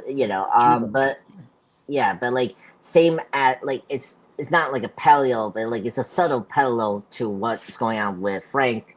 Is that like he killed this potential thing of peace, like in the world, and like he killed the main butterfly, and like so like he's out maybe for vengeance or not, but it's never telegraphed, which I like. Then after that you get the Waller's daughter. I can't say her name. Her name is difficult. Adebayo. Adebayo. Okay, Adebayo. Thank you, Luke. Adebayo. Yeah, thank you. Adebayo, picking up the dimension gear and getting the note, taking the note from the Judo Master, which I like because they don't know what's gonna happen. That was very interesting. I'm very happy they took that away. I was very surprised Chris, let that let them the dimension thing there. I was surprised he didn't take it in. Like, but it really shows how Chris has changed from first season. Like, honestly, was it implied that Judo Master closed the door? To tell you the truth, Luke, honestly, I kind of like drifted off or something like at that point in the episode. I really did not understand either. Like, how did that portal actually get closed? Did Chris set a timer, or does it have a timer, or did Judo Master close it on? No, not Judo Master. Chris, before him and Eagly went in.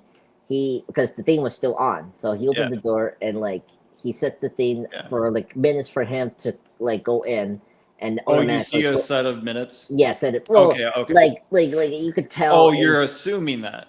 Well, no, I'm assuming that, but like it was clear that Yeah, like, he okay, was yeah. like letting. So him- it's supposed to be a timer. Judo Yeah, Master timer. wasn't like, I'm going Yeah. in solo, close this shit off. Yeah, exactly. Okay, so the portal wasn't destroyed. He actually just like closed it. No, Yeah, yeah, yeah, They and say because- that it got closed. I just didn't know who or what closed it. Yeah, because the quantum dimension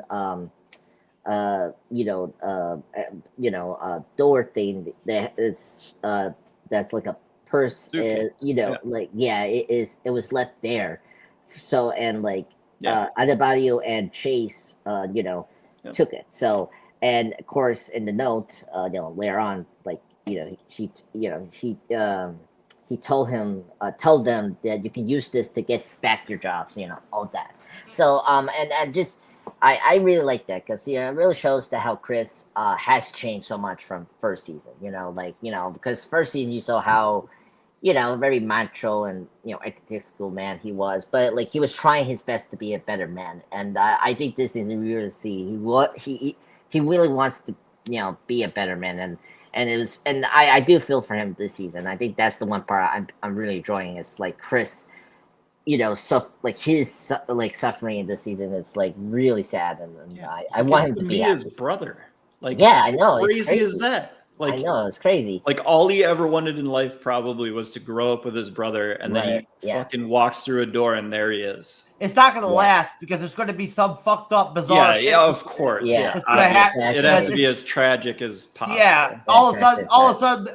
sudden, some crazy shit's gonna happen, and we're gonna look at those characters in Earth 2 totally differently. So's Peacemaker are gonna look at them. You know what I'm saying? And Yeah. And just wrapping up, I don't want to bring up the conversation about the Peacemaker's future, but he has a bright future in the DC universe. I mean, there's a lot of ways, like the ones I think the show has a lot of things going for it to where it can easily go for easily for 4, 5, 6 seasons. Like I can Yeah. see that happening. Yeah. So like he can still continue with the TV seasons. I mean, like, and to really expand the more grounded and low key DC characters that you cannot see in the movies. Like that's something this show can do. Like, So you think it's just the boys? but like also other characters that are well known. It's just like it fits better with Peacemaker. Like I can But see like it's never gonna get more than like what the Yeah. boys. I like think the boys. I just think Peacemaker is the type of TV show that's very easy, and it makes sense, logically, economically, like from every standpoint to have make multiple seasons of it because Yeah. I doubt it's super expensive to make. I don't believe it is at all. Honestly, I don't think that the actors on the show get paid a lot. A lot of them are like newer actors. Haven't been in a lot of projects. Aren't all that known. You know what I'm saying? Tim Meadows. Got Tim Meadows money. Well, I'm just Yeah. saying. Think about it. The actors they have on Peacemaker are not going to be expensive or anything like that, and they're not going to be so in demand, out there, to where it's going to be hard to lock them in to make multiple seasons of the show and keep the team together, and all that kind of stuff, right? Yeah.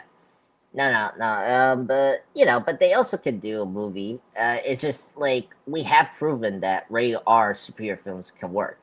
Like I don't think that it works. It's a good combination to try to take two superhero TV series and then make a movie off of them.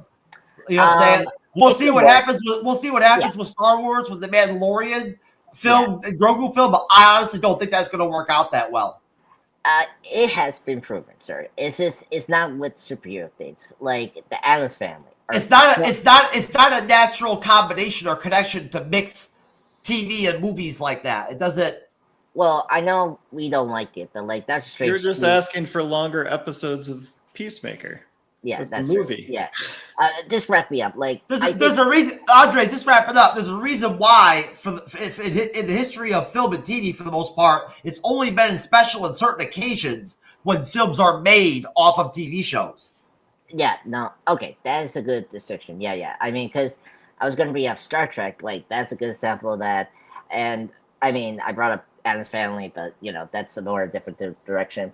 But yeah, I'm just saying it could happen, but Yeah. I think mainly he has a great feature. But also, it was funny. I just wrapping up, just the Superman cameo. Like people actually were like He- that was a big pop. Peacemaker might not translate quite as well cinematically as it does as a TV show. Andres, honestly, who knows?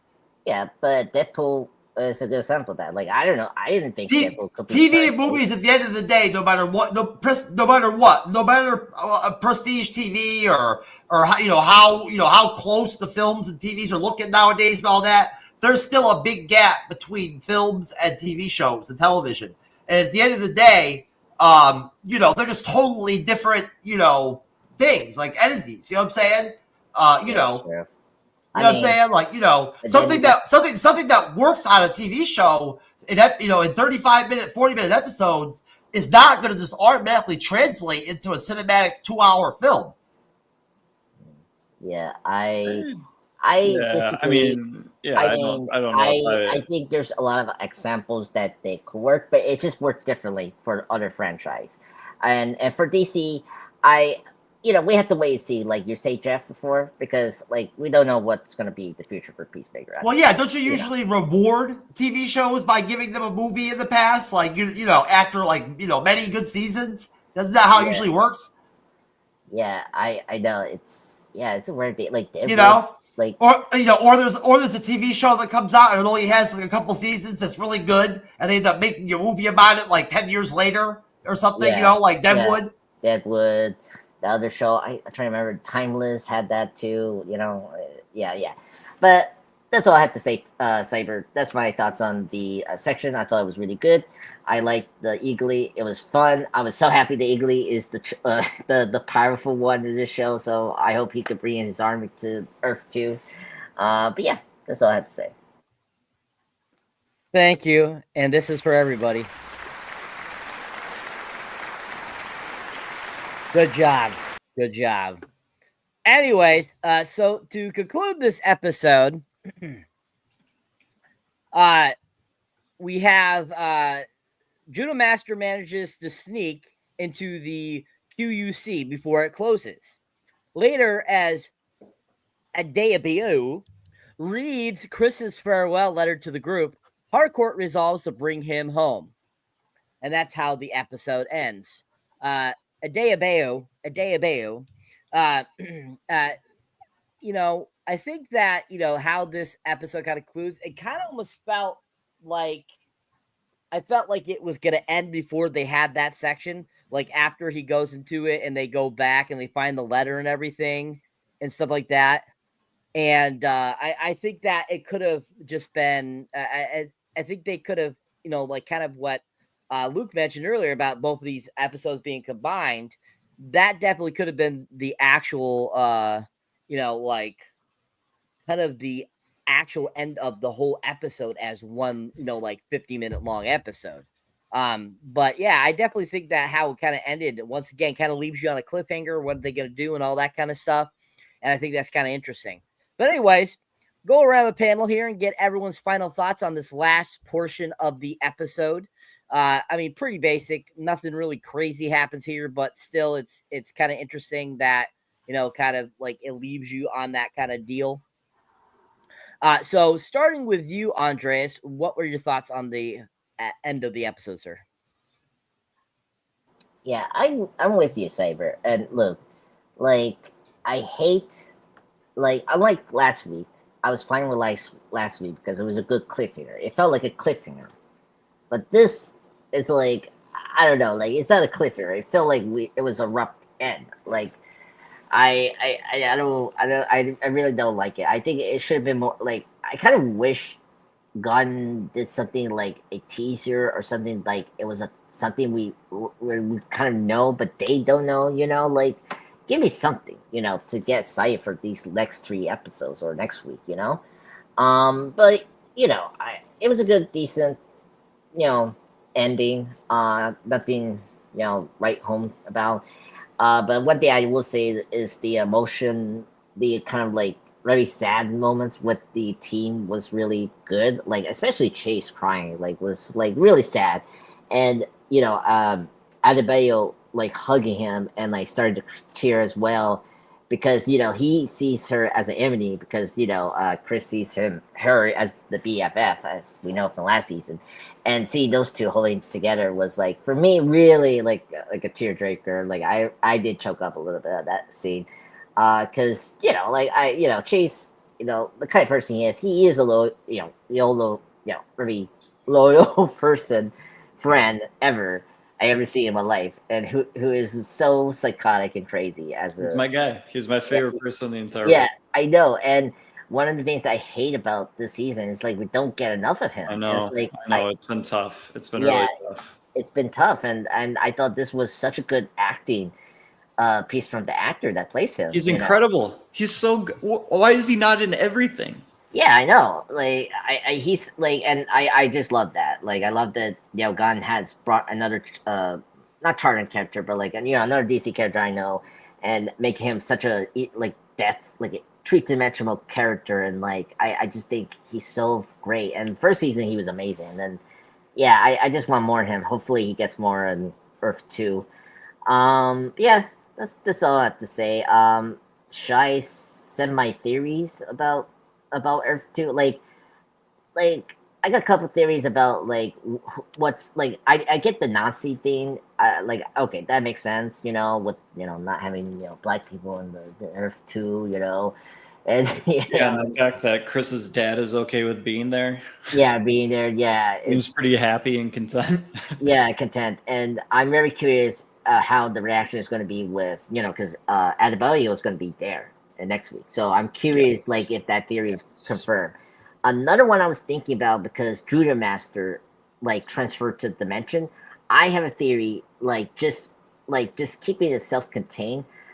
That world is maybe like actually being taken over by the butterflies. Like that could be something that made sense. Because like we saw. No way, sir. The butterflies did not somehow get. They'd have no way of knowing about or getting into that dimension.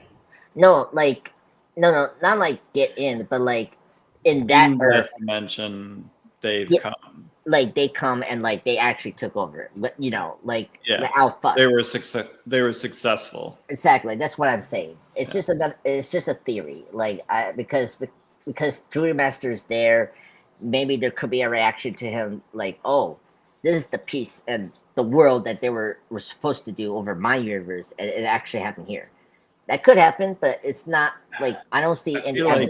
I feel like Judo Master's fate is with Vigilante. They got exactly. Yeah, that's my thing. So it's my least favorite theory, but I don't know. Like it could happen, but it's just my theory, and that's really all. I think the Nazi thing is where I'll probably go with everyone, because it just makes the most sense, and it's a lot more evidence too. That's the thing.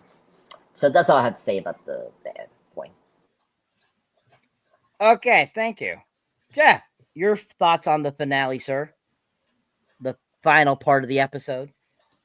Okay. I thought I had to sneeze there for a minute, but it was one of those ones where, like, all of a sudden it goes away. Right when you get that feeling you're gonna have one.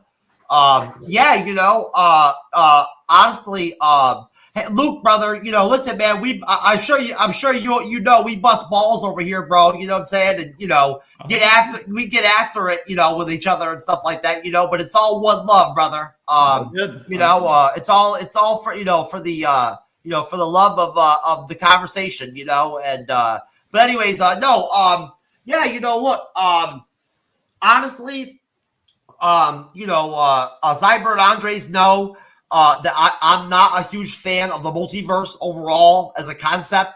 When employed in films and TV shows and stuff like that, I never really wanted Marvel to ever get into it the way they did.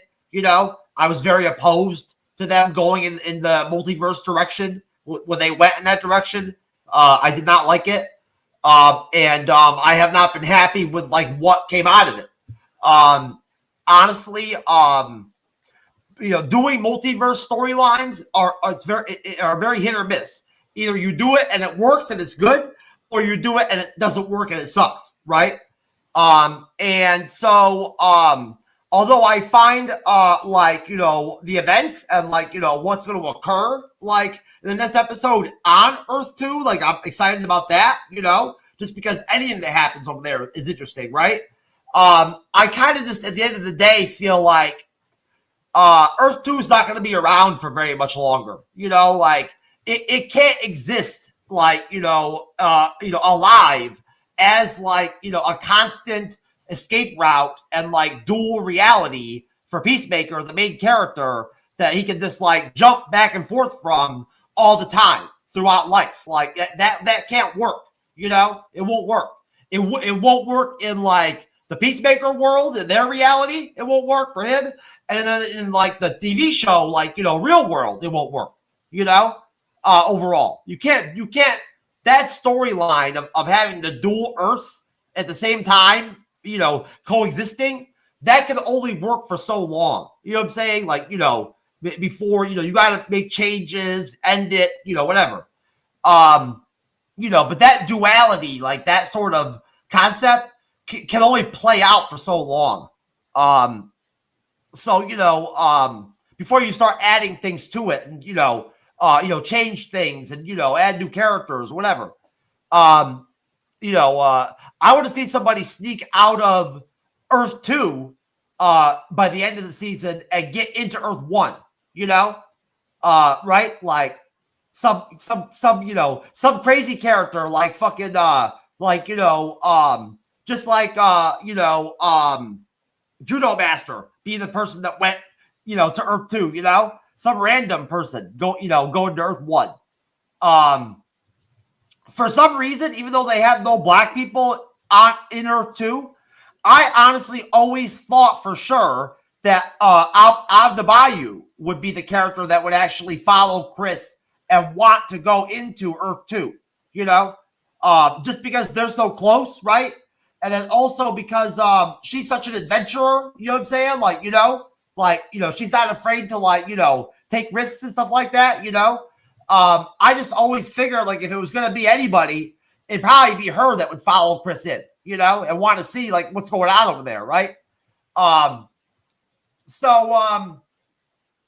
Yeah, I mean, very, like, you know, nonchalant ending, you know, like, no exciting cliffhanger, you know, fade to black, you know, stuff like that at all, right?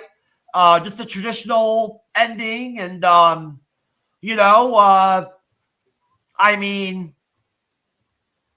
I feel like, you know, the show's in a very interesting spot right now, in season 2 after 5 episodes, right?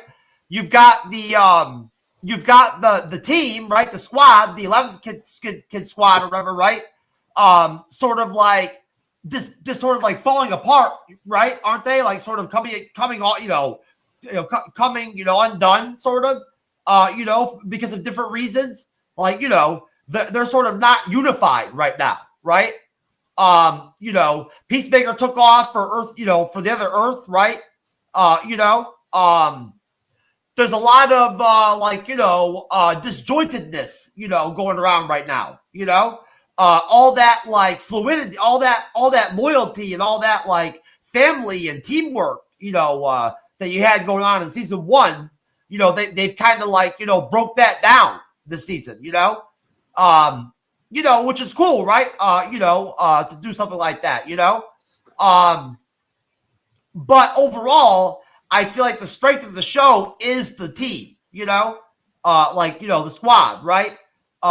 And like at the end of the day, ultimately, as an audience member and a fan, I want to see them win by coming back together, by the end of the story, kind of, right? Or at some point at least. I feel like the show is at its best when all those main characters that make up that squad interact with each other on screen.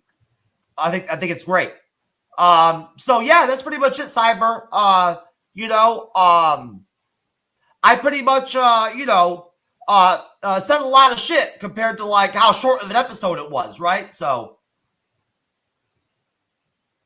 thank you, sir.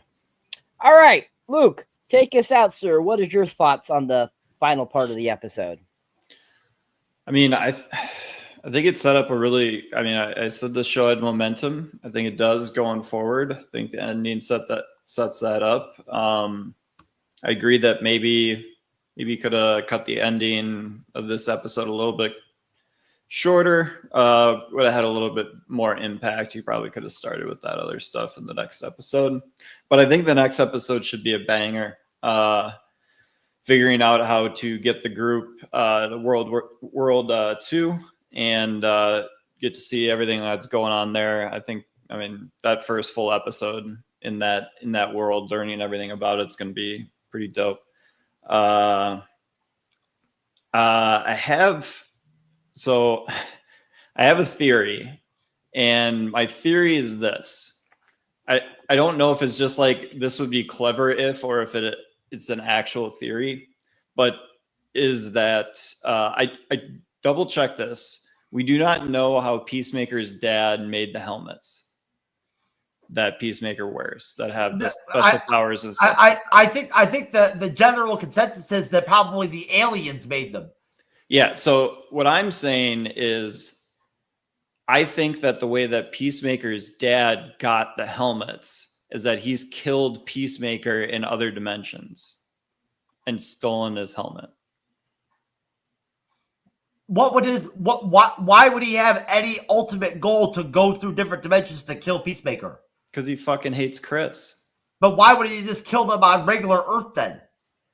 Well, I don't know why he doesn't want to kill his Chris in particular. Maybe he's just venting by killing alternate dimensional Chris. Peacemaker's dad is really lazy and like violent and like I think he had a life inside that portal. I think he was hopping through those doors. I think he was exploring the different universes, and I think he was killing Peacemaker to vent out some of his frustration with his real guy.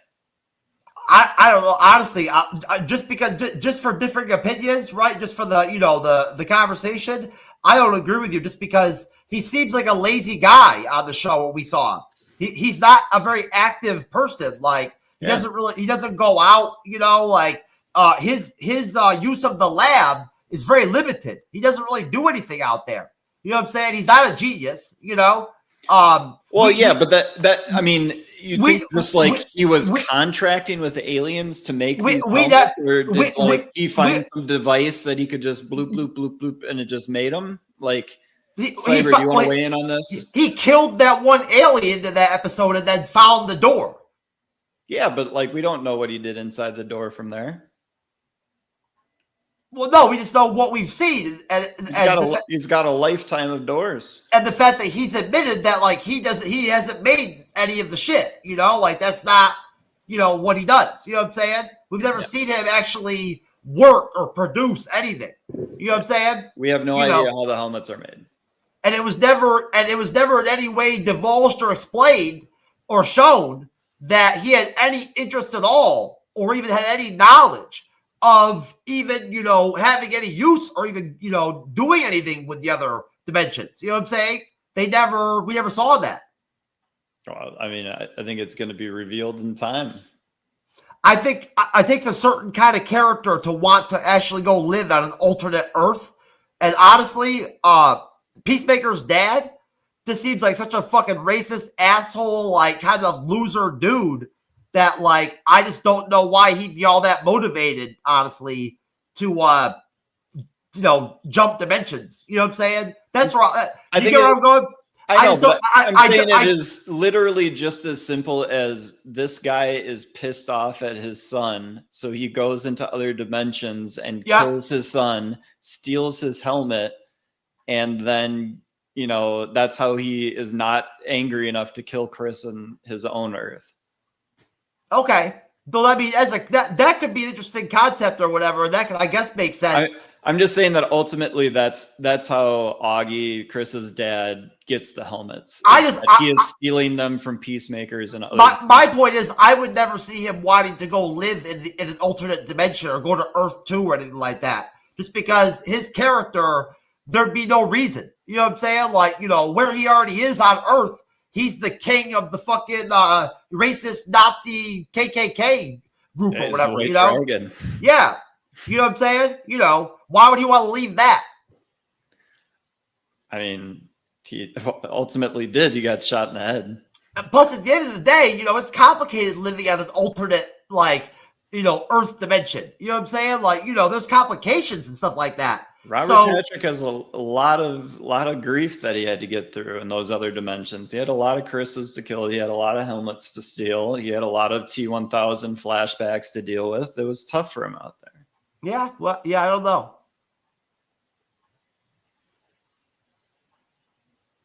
All right. That's it. Excellent. Thank you, guys. All right. So that concludes Peacemaker episode 5. Great chatter, everyone. Really went depth over 2 hours here with a half an hour episode. So that's pretty impressive. So yeah, very well done, folks. But that is it for that season episode 5. Season 2, of course, you know, and a very interesting show. Very good, decent. On here, we like to do a rating of the episode. So what are your guys' ratings, Mr. Pop Culture Guy?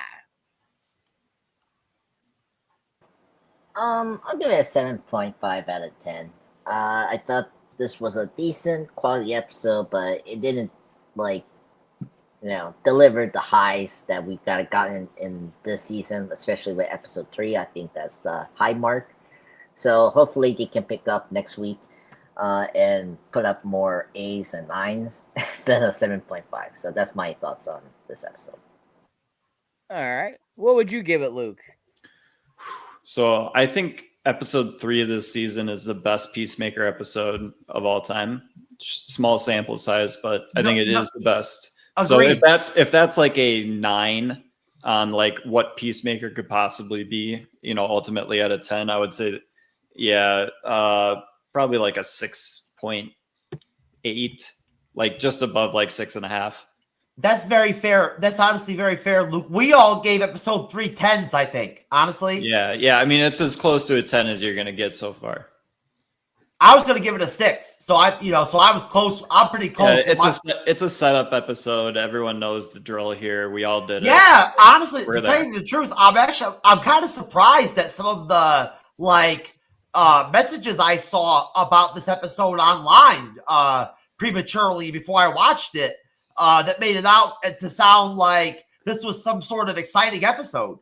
I think it's because they ultimately jump into the portal, and then everyone knows that it's going to be insane once they're there.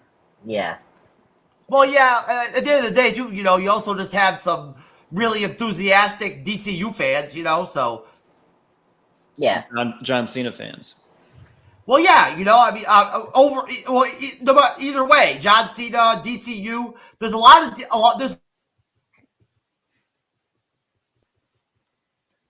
DCU fans, right? Come on, that are very active right now. That are very they feel very activated. You know, because of Gunn, you know, and Superman and all that. You know, they're very invigorated.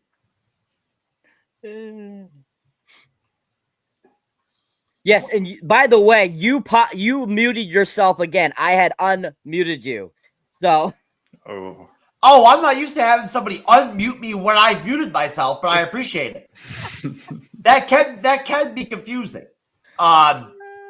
Anyways, thank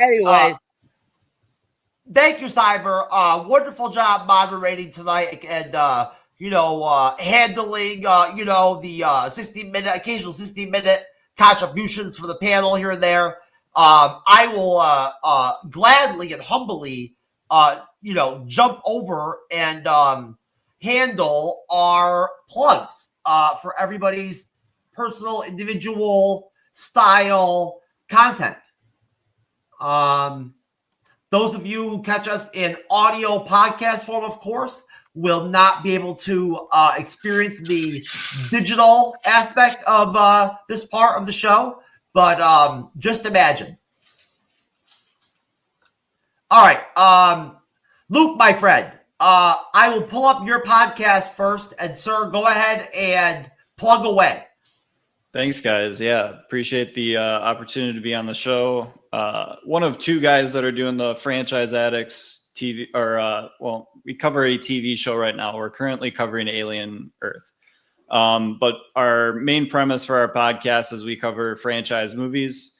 We've covered everything from all the Batman movies. We did all the Alien movies to begin with. We did all the Die Hards. We did, what was the most recent one? We did all the Godfathers recently. So all over the place, pick different franchises out of the air and cover them. Haven't done any of the Marvel universe yet, so it's still open and available. But that's what we're doing over there right now. So how are you gonna handle Marvel? Are you gonna do it in trilogies or something like that? I mean, there's the two big ones, like Star Wars and Marvel, and it's how are you going to divide them? What are you going to do? I mean, there's been calls for Harry Potter doing all the Harry Potter movies, and it's just like, man, that's a lot. That's a lot. The natural standard way to do the MCU, Infinity's, saga of movies or whatever that all the other podcasts and creators do is when you go through the whole entire chronological lineup, and then you review all 27 or 35 now films. Yeah. I was just wondering if maybe you guys were actually going to break them up and just do the Captain America films or Iron Man where there's only 3. I think that's probably how we'd handle it. All right. Because then we could ultimately decide which of those chunks is the best. Well, honestly, sir, that all sounds very interesting and exciting, and I for sure know that I'd love to chop it up with you over on your podcast and guest on something, and continue the conversation with you on something else in the future, sir. Yeah, so we are Franchise Addicts on Facebook. Reach out there if you'd like. At FRAN Addicts on X. You can reach out there, direct message me, or just at me there. I'm the one that answers them, so that's who you're talking with. But yeah, that's where we are. And then on Apple and Spotify, that's where you can check out I think we have like 50 episodes on all those various movies. So jump on into one of those franchises that you like and see if you dig it. Well, we all like doing movie reviews, so keep me abreast as to what you have, in the future lined up to review. Always. There's some good franchises out there. Yep. And I know TV just as well as I know movies. So whenever you guys are covering a show or anything like that, I might be on it. Hey man, you're a very valuable member on the guest panel so far, brother. So we'd be more than happy to have you back on some more TV. Yep. Andre's the Pop Culture Guy channel presents, sir. Hello. Thank you, everyone, for joining us tonight. It was a blast talking about Peacemaker. Look, it was great to talk to you, man. Hope you came halfway. Just quickly, what Batman films you're talking about? The old ones or the Dark Knight trilogy? We did all of them.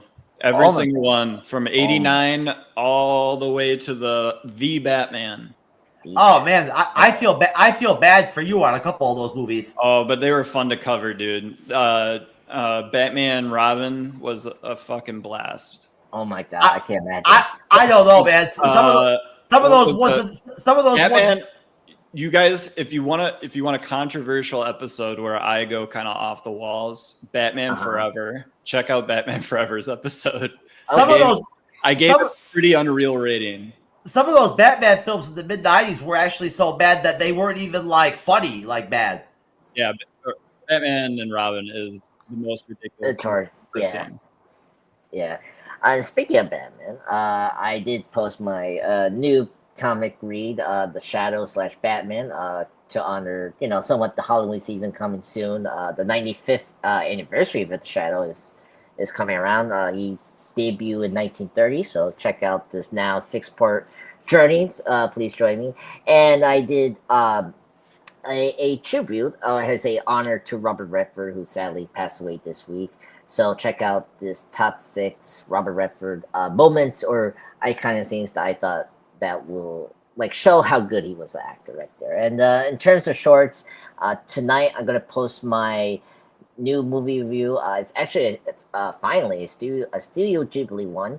I recently saw a new movie today, actually before this live stream, called The Valley of Wind. Really good one. I actually really like that one. So you're gonna see that review after this stream. If you want more content, check out my 3 reviews of the Downton Abbey films. I recently saw the new and final film. It was really great. You can check out that. Second, the third one, and so far I've been doing the BB Juice content for the shorts.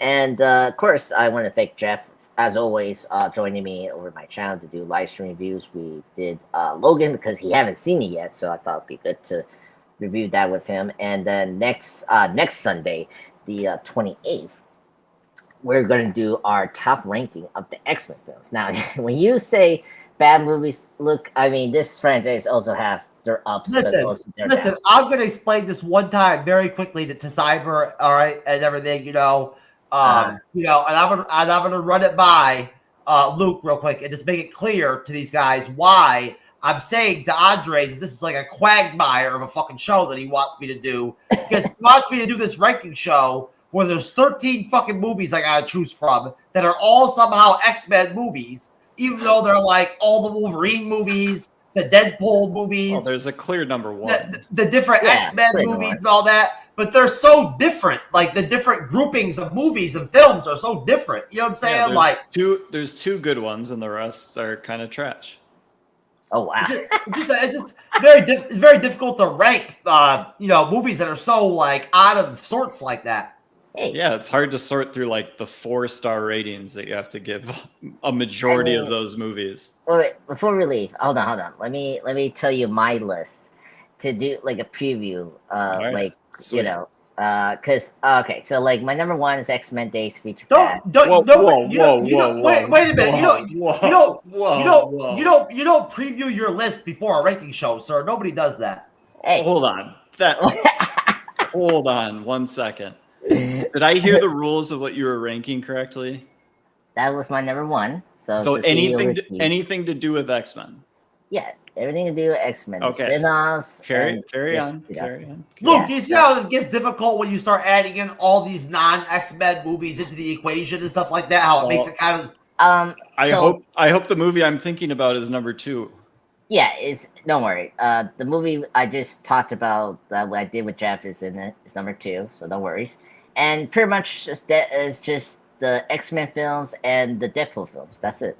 Okay. So that's how my list is. And my 10th spot is open because that's where I'm like I had to put the one bad movie there because that's. It's very tough to rank the original Fox X-Men films with like all the newer ones and stuff like that and everything. Just because they were the original ones, you know what I'm saying? And they weren't the best movies, they weren't the best made movies or whatever, but they were important. Number 1's quite good. Yeah. For that era, like it's a pretty good superhero movie. Yeah,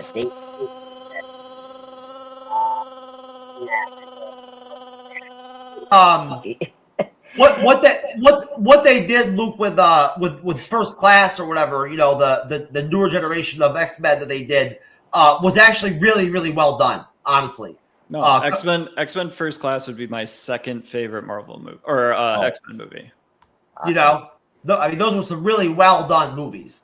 Yeah, there's a clear number 1. Yeah, there's a clear number 1. I know what you're talking about. No worries, everyone. It's just me. Nominated for Oscars. I know, but it's just like it's not a like it's a great film, but like is it watchable, like rewatchable, like like do you want to take 2 hours of like this hardship? That's fair. Yes, that's my right. thing. All right, that's a fair argument. I accept that. Yeah. X-Men First Class absolutely rips, though. Yes, it's in my top 5, so no worries. Oh yeah, Days of Future Past is number 1, but Cyberneticshark, sir, have at it. All right, people, if you enjoy me as a moderator on this podcast, you can check out my solo content. You'll find me under Cyberneticshark on YouTube, TikTok, X, Facebook, Instagram, Threads, Blue Sky. I mean, you'll find me anywhere. So Patreon, definitely check those out. See there, my most recent 2 reviews is Honey Don't and the film Nobody 2. If you haven't seen either of those, check out those reviews. They're pretty fun. Also for my shorts, it's still the same, I believe. A couple shorts, a couple movies I watched recently, did little mini shorts about them. Really fun. More stuff to come, more trailer reactions, stuff like that. If you enjoy all this great stuff, keep on watching, keep on trucking, keep on watching us here in the MCU's Bleeding Edge. Keep checking out all our great folks out there that join us in this podcast. And we appreciate you. Most definitely. Great job, Cyber. Great, wonderful patience tonight in the moderator chair. Luke, it was great to have you for the first time, brother. It was wonderful to meet you, and a lot of fun to talk to you about Peacemaker. And I enjoyed listening to your contributions on the recap. You made some great points, and we had some really good cross chatter. Same thing with you, Andre, the pop culture guy, as always, my friend. And I will see you soon for Daryl Dixon on Monday night, episode 3 already. Only 4 left after that. Yeah, I know. Man, it's crazy. That shows go quick, Yeah. So far good. The show's doing good, so I'm happy about that. I don't know how you feel about Marvel Zombies, Luke, but we're going to cover that in October. If you want to come over and do one of those, let me know. I love you guys. I'm gonna pass on that one, but I don't know. I'm gonna slot that into my hours of TV and movie watching that I need to do. I don't blame you, sir. Honestly, to tell you the truth, it is, of course, Marvel at this point. At this point these days, and you don't know what you're gonna get. Yep. All right. Well, anyways, like Cyber already said, not to be redundant, but we are out on Peacemaker season 2, episode 5. If you enjoyed our recap, and you do check us out in our audio form, please rate or follow our podcast for the MCU's Bleeding Edge. We appreciate everybody out there. Have a wonderful weekend or weekday or whatever the fuck it is, wherever you are. And we will all